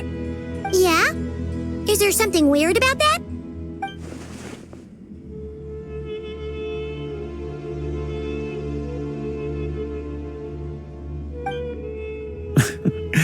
I assume you aren't naive enough to expect answers from an enemy. Well deduced. Our commander Dottore died in Nordcry.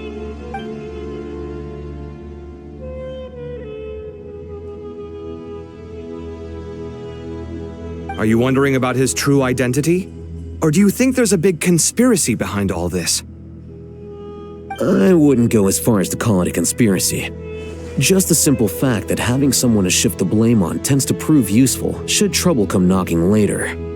The most important thing for now is to solve the immediate problem.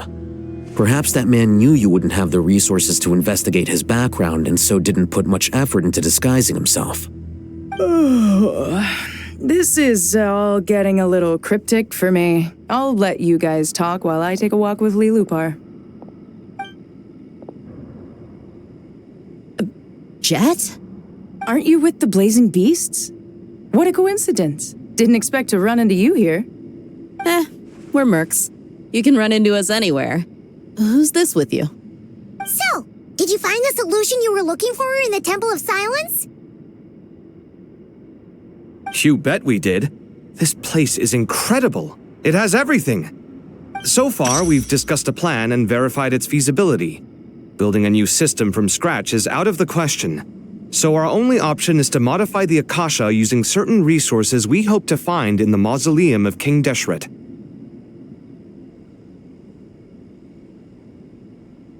According to certain sources in the Temple of Silence, there is a core device in King Deshret's mausoleum known as Aru. Little is known about this device in academic circles, which suggests it was hidden quite effectively. If these sources prove correct, the energy contained within Aru may be sufficient to power our Akasha renovation plan. However, this raises difficult questions regarding technological integration. The sages are still debating it. Yeah, but I'm sure they'll reach a compromise once they've argued it out. The people of the rainforest are always cautious when it comes to desert technology. But times of crisis like this leave us with little choice. Wait, Paimon has a question. Is this the same Aru we've heard of before? It's sealed off, right? Some sort of prison where the Goat King, Ibis King, and Crocodile King are locked up. Well remembered. Yes, that's exactly right. According to our records, Aru was the most brilliant creation King Deshret ever conceived of. Built by divine and mortal artisans working together. It was a miraculous accomplishment, and it lies hidden deep within the king's mausoleum to this day. That being said, what Aru actually does and why it was built, those are deep secrets we are not privy to. Until recently, I wouldn't have been optimistic that the place even exists. The only reason I'm inclined to believe it now is because we heard it from the Ibis King Thoth himself at his temple. The tale of how the 3 retainers of Al-Akhmar were imprisoned in Aru. Paimon totally gets that. When Paimon first heard about it, she thought it sounded pretty unbelievable too. Do you guys still remember that? The Ibis King told us they were trapped in Aru and that they had to answer 3 questions to get out. I think I remember. What causes our rise and fall? What obliterates love and hate? And what determines truth and falsehood? Those were the 3 questions, right? Yeah. If only Nefer were here. She's dealt with the Ibis King before, so she might know more. Oh, Nefer's a friend we met in Nordcry. Nordcry? Funny. She showed up here earlier. Huh? Yeah. Had another lady with her too. Both said they knew you. They contacted the sages, claiming they might be able to offer some assistance. Really? They came here to help out? Yes, really. It was just before you got back. One of them said she's made Nordcry her home. If she's the person you were talking about, then... Looks like betting on Aru was the right choice. See? They're right over there. Nicole! Nefer! Why, hello! We're here to help.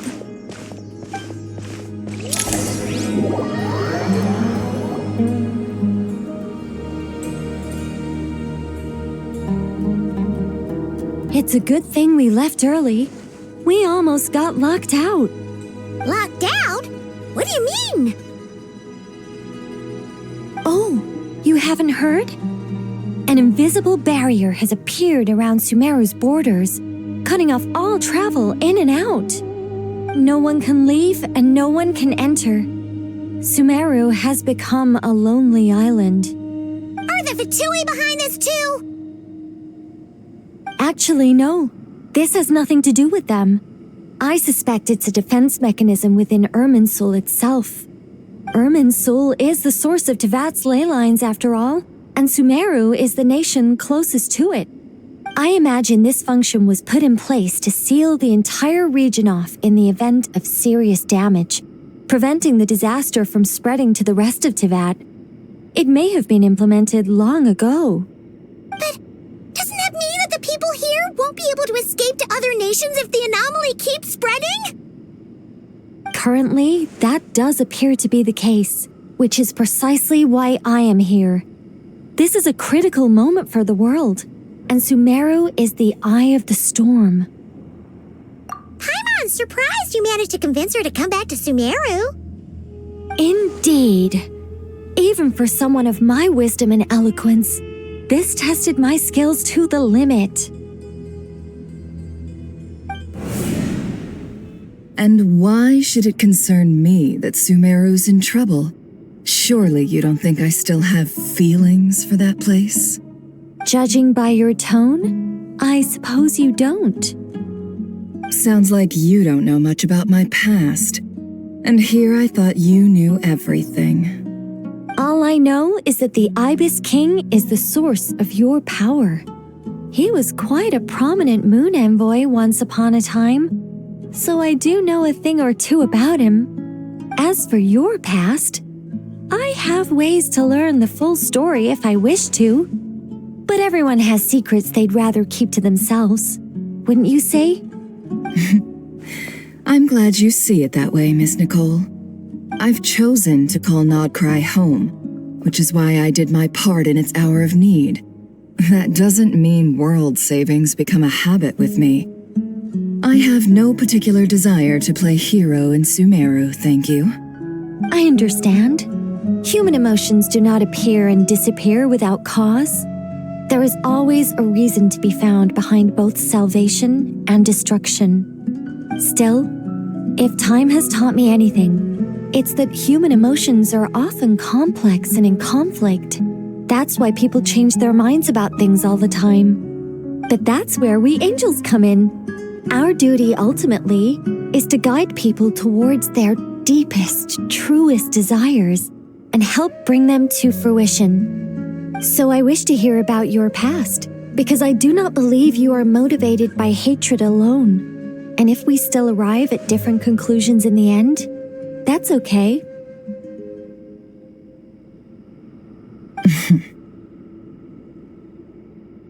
I refuse. Wait, what? But I set the atmosphere and everything. Isn't this supposed to be the moment when we finally open up to one another? Is it? Maybe I'm not so good at reading the atmosphere. You're right, Nicole. There's more to me than just hatred. Had it consumed me, I'd be left stuck in the past forever, never living in the present. But I don't think that your guidance can change my mind. The all-consuming sands, the bloodshed, both deserved and undeserved. Those old emotions cling to me like a shadow. Do you wish to shake them off? No. I hope to remember them forever. Those emotions and memories shaped me into the person I am today. They'll always be a part of me. In that case, would you like to hear my perspective, at least? Sure. It's not every day you get to hear an angel's opinion. A long, long time ago, when the angels still walked freely upon the earth, I found life tedious. Monotonous work, lukewarm relationships. Things weren't nearly as interesting as they are now. And yet, Since the angel's demise, I have found myself missing those days on more than one occasion. Human emotions are often attached to a person, a place, or an object. When those things are gone, the memories quickly fade, and the emotions slip away along with them. If Sumeru were destroyed, both rainforest and desert would be no more. With the object of your hatred wiped from existence, it would not take long for the memories buried deep in your heart to slowly fade.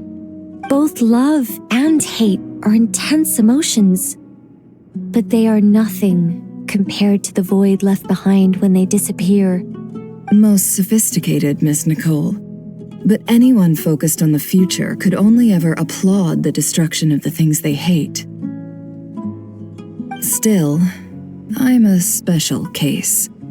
Someone once told me that human memory is more selective than a Mora-hungry merchant choosing between customers.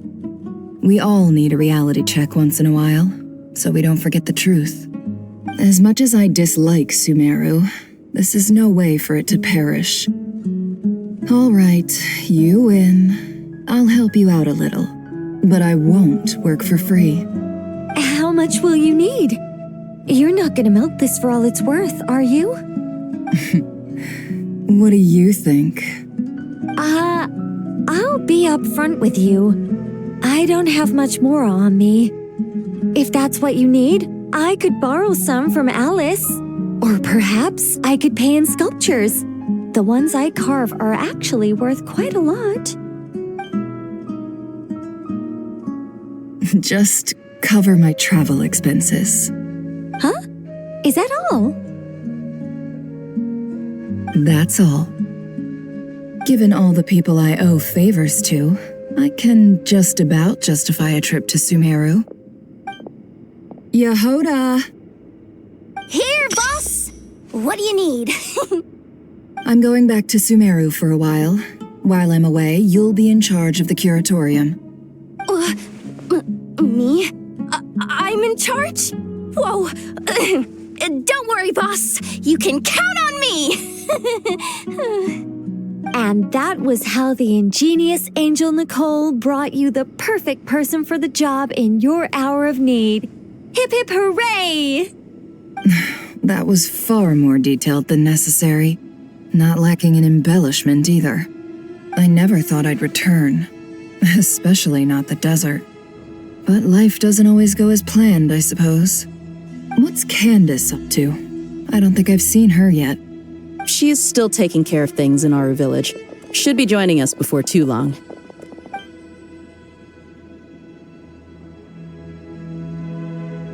Oh, and sorry. Hope we're not interrupting anything. We have some good news, though. We're planning to go to the mausoleum of King Deshret to look for the legendary Aru, then use it to try and restore the Akasha system. According to records in the Temple of Silence, the mausoleum houses something called Aru's Chute, which can be used to establish connection with Aru. We still have some time before we leave, so there's no rush. By the way, who are these two new faces? Just call me Nefer. I'm based in Nodcry. Did I hear you mention Aru? Correct. Well, I happen to have a connection with one of the 3 retainers imprisoned inside, the Ibis King. I'm here to get things done, so if you don't mind, I think I should come with you. That sounds perfect. Miss Nefer, are you from the desert by any chance? Why do you ask? I don't know. There's a familiar air about you. Plus, you mentioned Candace. Sorry, I don't mean to pry. It was just a random thought. I'm Dia, an Eremite mercenary. My work usually keeps me out in the desert. I'm on good terms with Dory, and she's mentioned you all before.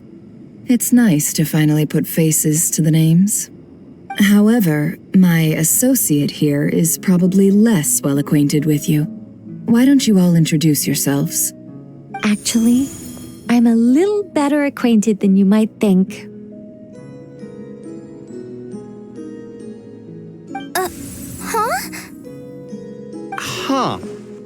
Are my eyes playing tricks on me? It looked like you spoke without moving your mouth. Ventriloquism. I have heard tell of it before. What is it, Kale? It's you! You're the voice who's been speaking in my head, aren't you? You encouraged me to report my dreams to the Dendro Archon, and got me to recite that magic prayer. Mm-hmm. I have many titles, but let's go with the most pertinent one.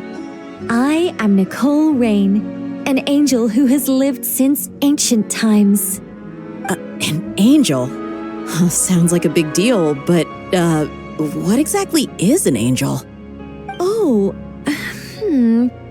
Well, we're a rather long-living race of beings. Not gods, technically, but we can still tell you a lot of stories from ancient history. Yep, and she's also an amazing sculptor. You could say she's a real creative type. Well, ma'am, if both the Traveler and Paimon give you rave reviews, you must be pretty impressive. Oh, please don't call me ma'am. I find it so awkward when people get too formal with me. Just relax and be yourselves. No need to be nervous. Miss Nicole, if it's okay, could I ask you a few questions? Yes, you may. I can see your heart is filled with confusion, and you are desperate for answers. I also know which questions you want to ask me. Why did you dream of Sumeru City in disarray? Why did those verses soothe the Jinn only when recited by you? I can guide you to the truth, but it involves a personal secret of yours. I'd prefer to speak with you alone, if possible.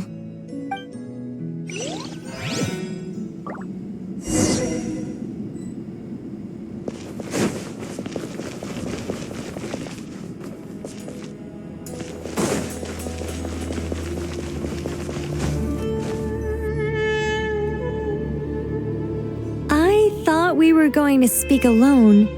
This is a lot more people than I was expecting. What's wrong with it? Even the doctors at Dar al-Shifa allow patients to be accompanied by family members. Well, if Kale doesn't mind her secret being revealed, I have no problem with it. Thanks for being so considerate, Miss Nicole. I don't know what secret you mean, but whatever it is, there's no need for me to hide it from my closest friends. Closest friends? It's so nice to hear that. All right. In that case, I'll get right to it. Kale, are you aware that there are god remains inside your body? I am. When I was young, I got sick with Elazar. Nothing could cure it. The Fatui convinced my mom and dad that they could help, and I was sent to an unfamiliar place. There were a lot of other kids just like me there. This creepy guy injected us with some strange medicine, which I heard contained god remains. I can still remember the pain like it was yesterday. But thanks to the friends who've stuck by me all this time, I've gradually been able to overcome those memories. Anyway, so you're saying that what happened to me has something to do with the god remains they injected me with? Yes. Those were the remains of Nabu Malikata, the goddess of flowers. What? Huh. Fascinating. You don't seem surprised like the rest of us. Why? The possibility crossed my mind when Kale recited the Goddess of Flowers song and calmed the Jinn. You made Paimon jump! What are you doing here, Lilupar? I was merely passing through when I heard the name of the Goddess of Flowers. Be assured that I share your surprise. You, with the hat. Are you certain? I sense no trace of the Lord of Flowers within her. Well, it is a very small fragment. Unless special methods are used to manifest its power, even her closest acquaintances would find it near impossible to detect. After the goddess passed away, her remains were scattered across the desert. King Deshret gathered all the pieces he could find and buried them in the Eternal Oasis. But some fragments remained unaccounted for. Eventually, the Fatui must have found a way to track some of them down. Presumably for use in some experiment. It's not an uncommon occurrence. You're more shaken than I thought. In one sense, you've been extraordinarily lucky. So many people who yearn for this kind of power never attain it, yet you have coexisted with her all this time without even realizing it. I don't know what to say. I'm glad that I could help everyone with this power, really. But knowing that a fragment of the Goddess of Flowers is inside my body is... it's a strange feeling. Well, people value their autonomy very highly. Even a well-intentioned intruder can shake one's sense of self. I understand how you feel, Kale. But once you get used to it, you'll find it's nothing to be concerned about. Huh. I guess you, of all people, have a good reason to speak on this. 2 good reasons, in fact. Incidentally, 3 is the maximum number of Hermanubis's Ba fragments that I could bear. Let me guess. Because 2's company, but 3's a crowd? Thanks for helping to explain the joke, Tainari. Not my intention. Goddess preserve me. I should take my leave.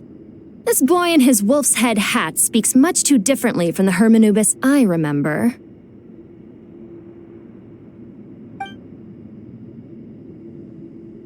Kale, all I'm trying to say is, no matter how many Hermanubis fragments there are within me, you wouldn't think of me as Hermanubis. In the same way, you are simply you. Yeah, I know what you mean. So about that dream I had, was it a warning from the Goddess of Flowers? Yes. Just like me, she was an angel created by the primordial humans, born with the instinct to guide living beings. Though her body and soul have perished, her essence retains its natural instincts. Even her smallest remaining fragments would do their utmost to send you that warning. The Mother of Dreams? Lord of Flowers and Oases? She must have had a premonition. That is why she gave that dream to you. We won't let her efforts go to waste. But I still don't understand. Why me?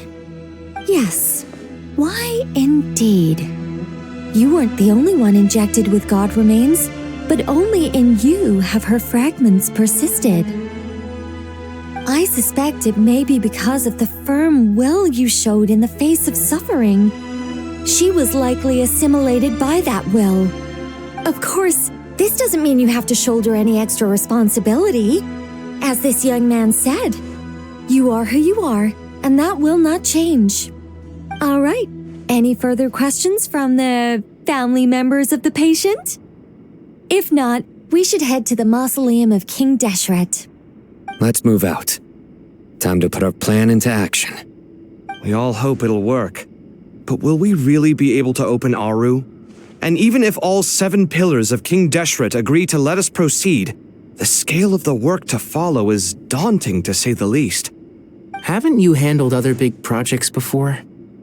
I mean, the biggest project I've worked on to date is probably the Palace of Alcazarzaray, I guess? But this is orders of magnitude beyond that. It's a total nightmare. Look on the bright side. At least this time you're actually here when Sumeru needs you most. You won't have to come asking me for details after the fact. Mock me all you want. But now that I'm here, things will be resolved far more quickly and smoothly than last time.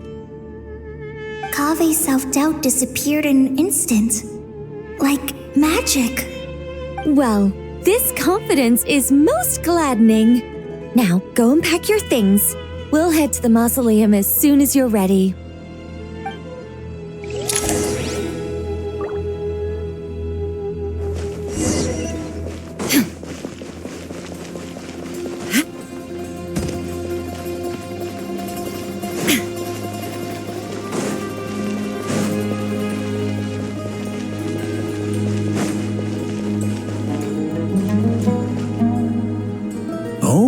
Miss Nicole, I heard you're a very talented sculptor. Is that true? Oh, I don't know. I wouldn't want to blow my own trumpet. Honestly, even though Kasharawar is best known for its focus on mechanics, plenty of Kasharawar scholars are quite serious about sculpting as a hobby. So if they rate your work, that's enough for us. We just have to take a look. Who's we? Myself and a few other scholars. Kashif, Daneshvar, come take a look. Oh, well, if you insist, I suppose there's no harm in showing you.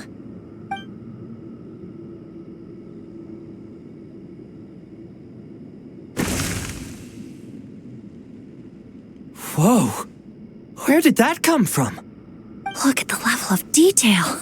It's so lifelike. The squirrel descends from the heavens like a champion, and the earth trembles beneath its feet. What do you think? Striking, isn't it? Kaveh? Kaveh, come here for a sec. Oh, and Madame Faruzan, didn't you used to study in our darshan? Come take a look. All right, but hang on a moment. I have to finish reviewing this proposal first. You called? What is it, youngster? This squirrel statue. Isn't it cute? Oh, a squirrel. I wouldn't say cute per se. The realism is what stands out to me. Were you trying to carve a statue of a hero, young lady? Oh, a hero? I suppose so. Actually, I didn't really have a specific theme in mind.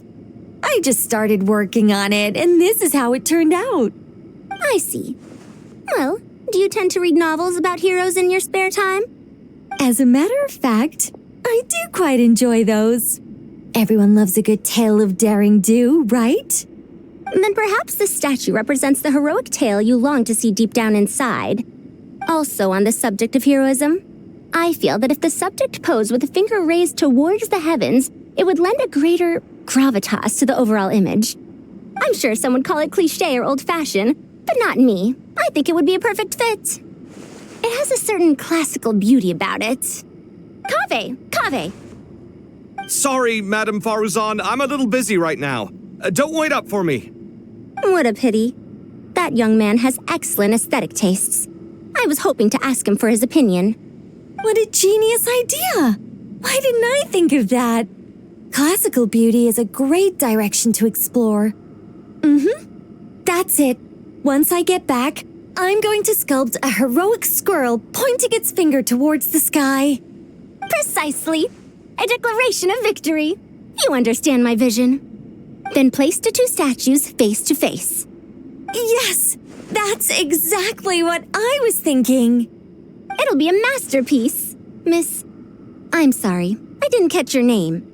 Just call me Nicole. Madame Faruzan? Was it? What? Oh, no. That wouldn't be right. Why ever not? Madam is a state of mind cultivated from within. Anyone may call me Madam if they so desire. My dear Miss Nicole, once we make it through these trying times, should we have the pleasure of meeting again, I shall look forward to seeing your new work. In this day of age, it's rare to find people with an appreciation for classical aesthetics. Meeting you was truly a pleasant surprise.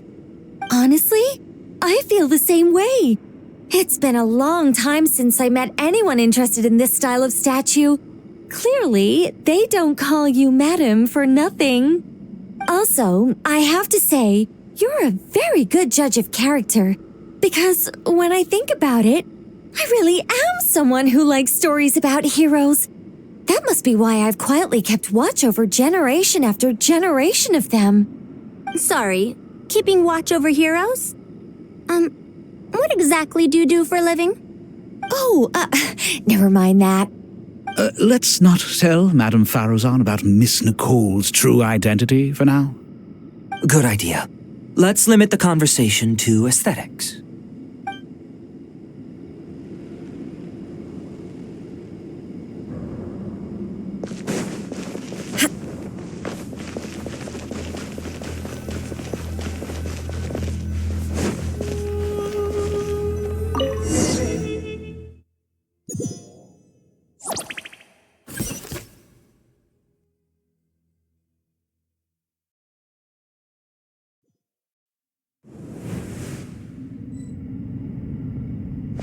I hope everyone's ready. We'll be arriving at our destination very shortly.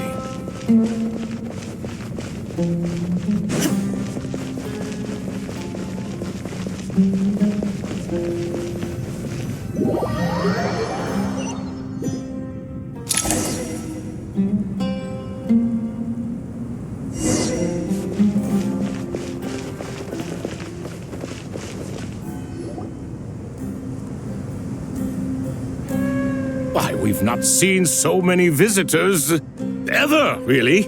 What is this place now, a tourist attraction? Ah, closer inspection reveals many familiar faces. To what do we dusty old fellows owe the honor? Surely you're not just here to chat. You surmise correctly. We are here to carry out a rather enormous project.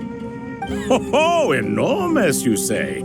How large, then? Larger than the gaping void in our lives? Why, you've even put a smile on Goatee and Crocco's faces. All this activity is making for quite a special day.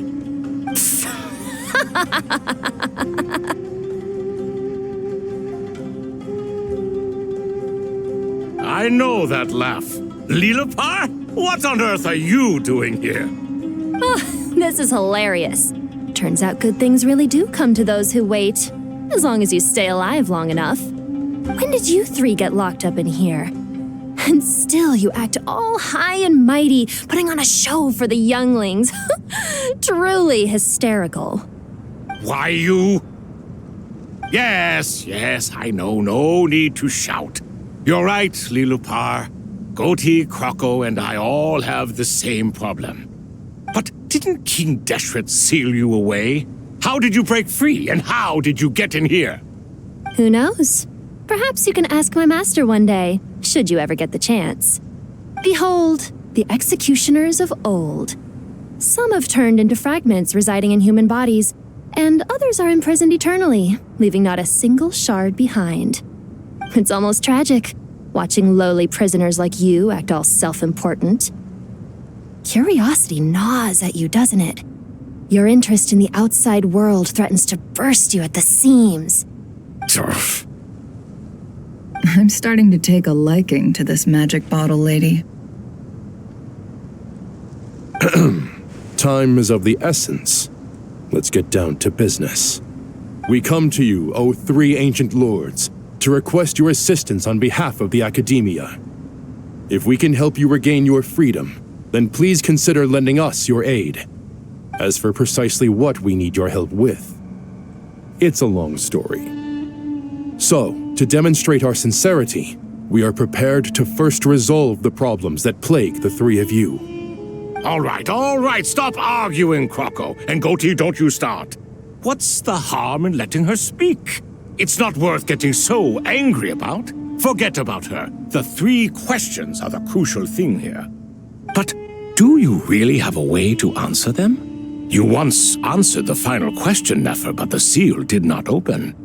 Unless, with the passage of time, you have found a new answer? You could say so.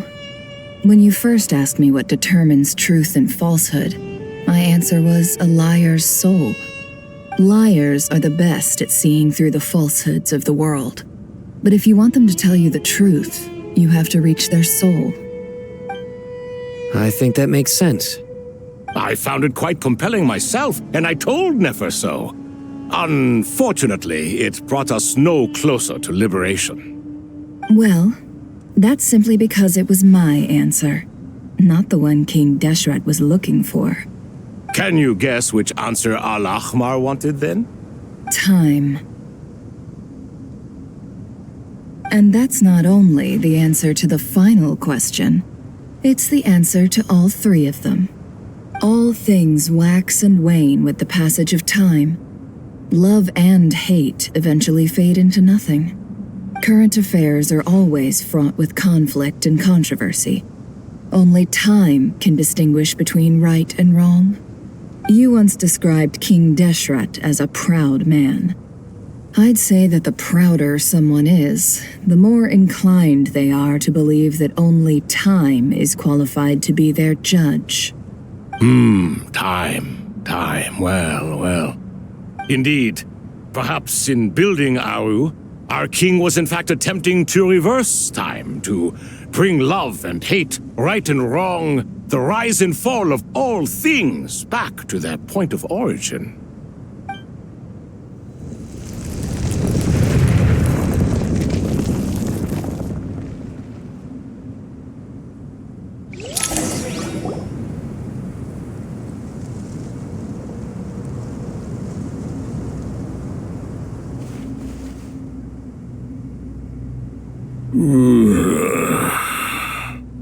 This is the most eventful day I have experienced in a long, long time. You have my sincere gratitude. Are those 3 of the 7 pillars? Turns out the statues were quite faithful to the source. You 3 seem to be in good spirits. Prison can help a person grow and learn to cherish what they have. Nevertheless, after everything you've done for me, I sincerely hope you never have to experience it for yourself. Hello, Nefer. It's good to see you, Thoth the Ibis King. Nice. Definitely puts my mind at ease, seeing you two getting along so well. Should we maybe introduce ourselves, or... Sure. I'm Sethos, the current leader of the Temple of Silence. This is General Mahamatra Sino, and this is the former Spantamat sage Cyrus. But I'm guessing none of that means a whole lot to you. Everything is equally new to us, in truth. We've been gone from this mortal world for longer than you can imagine. Let's hold off on the introductions for now. We can always ask Nefer about you later. It'll give me something to talk about with my chosen disciple. You're like a helpless parent. Gods and people of yore are not necessarily welcome in today's world. Self-awareness is one of my finest qualities. I thought I ought to share its fruits with you two. Is that so? Well, I think we'll take it in stride, just as we did with the 3 questions. Let's not forget, it was my persistence that won you both your freedom. Fair point. I have to applaud your persistence. And I must praise you for your wisdom. Now, state your wishes, young ones. I'm sorry? Why, your tremendous accomplishments deserve a reward, do they not? You must let us do something for you in return. General Mahamatra, what do you think? I won't beat around the bush. Sumeru is facing a crisis the likes of which have never been seen before, and we need your help. Every calamity throughout the ages has been connected to us in one way or another, whether we were its cause or consequence. Whatever is wrong with Irminsul, it severely affected the Dendro Archon. She fell into a coma and is currently receiving treatment from the Dendro Dragon. The Dendro Dragon? I'm sorry, the Dendro Dragon is helping to heal the Dendro Archon? Not a pep, surely. Not vicious, cruel a pep who possesses no virtues aside from her basic instincts. Ah, good heavens. I shudder to think what could have caused Lesser Lord Kusanali to suffer such a plight. Still, why would the Dendro Dragon lend you her aid? She has always held nothing but contempt for the Archons. I suppose she and Kusanali must have some history. You can help us make history too. A smooth talker. Well said, lad. Currently, no one can connect to Irminsul. We hope that by opening up Aru and making some modifications to it, we can use its technology to our advantage. Unfortunately, Aru is an imperfect creation. King Deshret never managed to realize his full vision before his death. Much remains to be done if it is to be pitted against Irminsul itself. Besides, I hear your reasons, but to give Aru up over such would be... The archaeological records clearly indicate that although Aru's construction took a long time, it was not beyond human means to achieve. Modern technology should solve the efficiency issues. We have no choice but to go all in on this. This is by no means a threat. But the only reason we helped you escape from Aru was to gain the necessary leverage to negotiate with you. You asked us to state our wishes, and we have. Each one of us here needs your help, as do all the thousands of people living in Sumeru. They need you, and they need Aru. What do we think, my fellow old fogies? Shall we lend our support or not? Since you ask so nicely, naturally. Naturally what? Are you for or against? I simply mean we shall do what comes naturally. You claim that you wish to open Aru. Know you then that the golden slumber created by King Deshret is preserved within? We do. We understand the risks involved. In all likelihood, the mortal world will never again be able to replicate King Deshret's work. Never will there be another chance to come so close to creating a utopia. Knowing this, are you sure of your decision? We are sure. Before people can dream, they must first live. If your minds are made up, very well. We shall summon our erstwhile colleagues to discuss this further.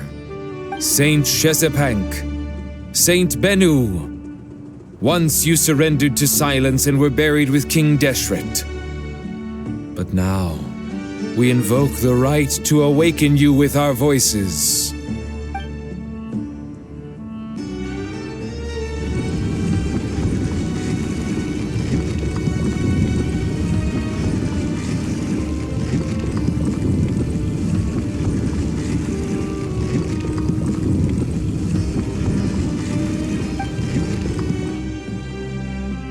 Saint Bennu, responding to your call.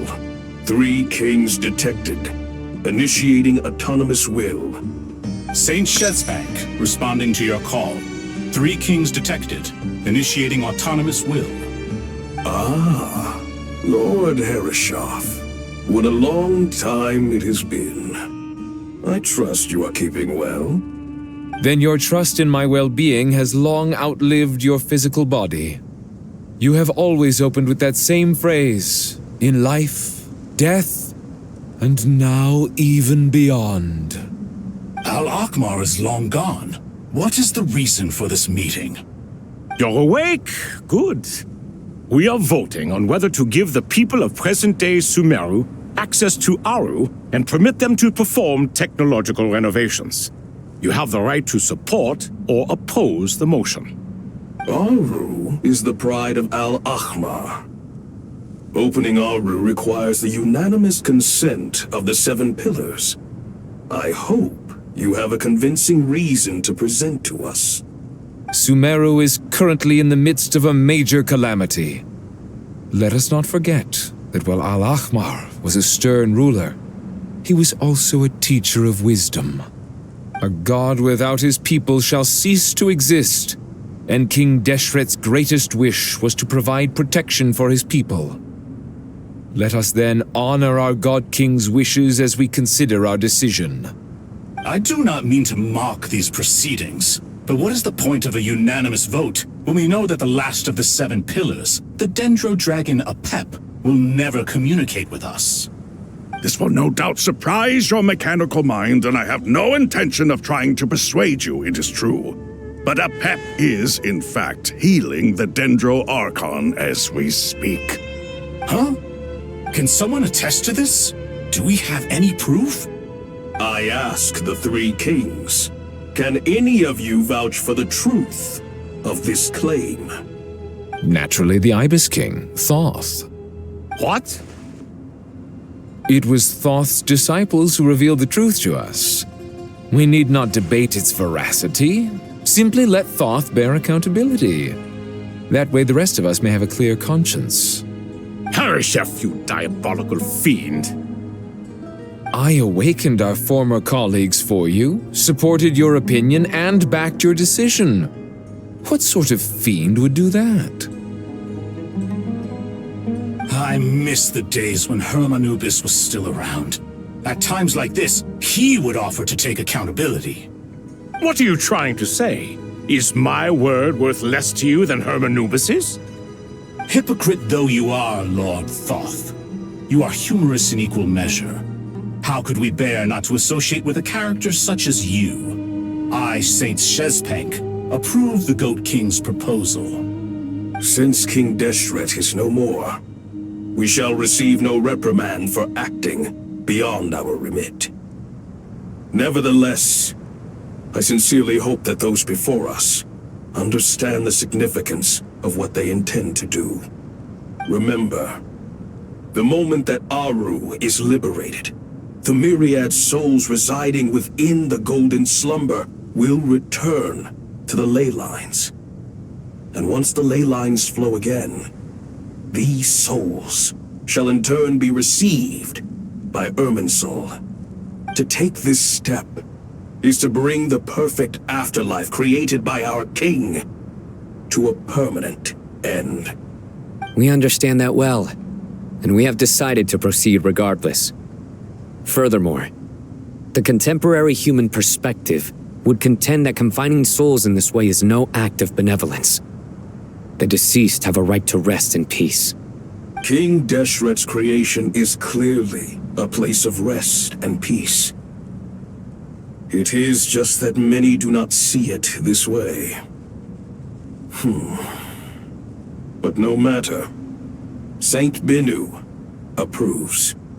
Hermanubis' representative and the Dendro Dragon Apep made their choice ahead of time, while the Goat King, Ibis King, and Crocodile King have also granted permission to liberate Aru.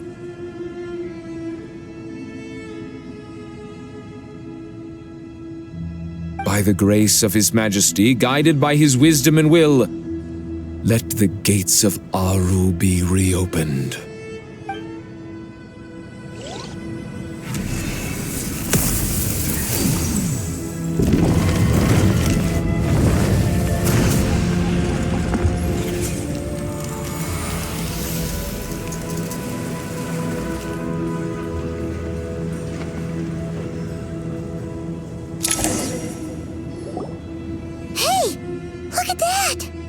What's this? Are we under attack? No. Wait, it's...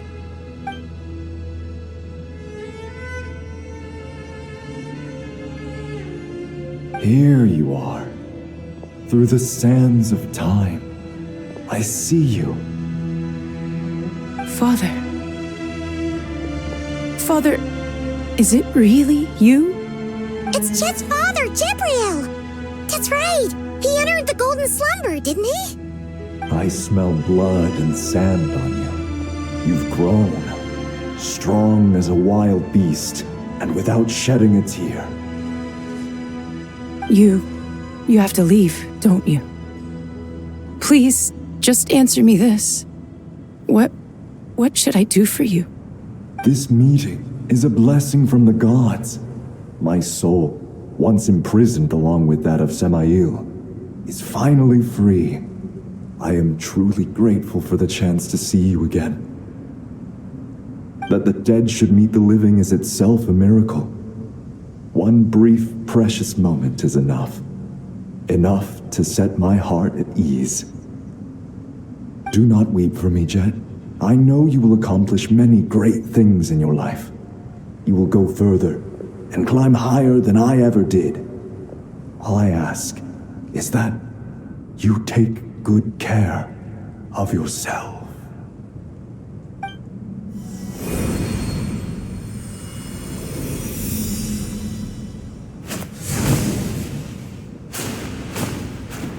Father! Father! Father. Hey, Jet. Do you want something to eat? Maybe it'll help you feel better. I'm fine.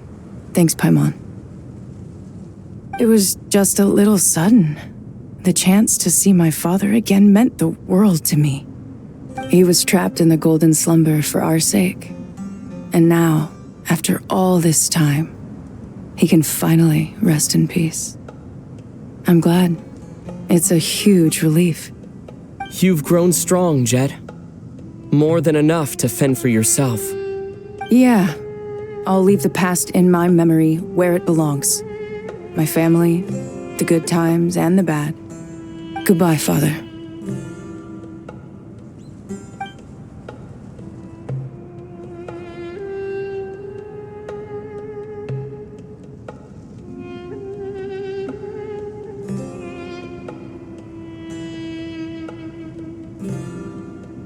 Ah, me, what a touching reunion that was. It seems we did a good deed today. We three retainers, once imprisoned for our iniquity, are surely the least qualified to judge whether this deed is good or bad. Either way, Aru is open. Now you have your opportunity, and with it, whatever trouble may ensue.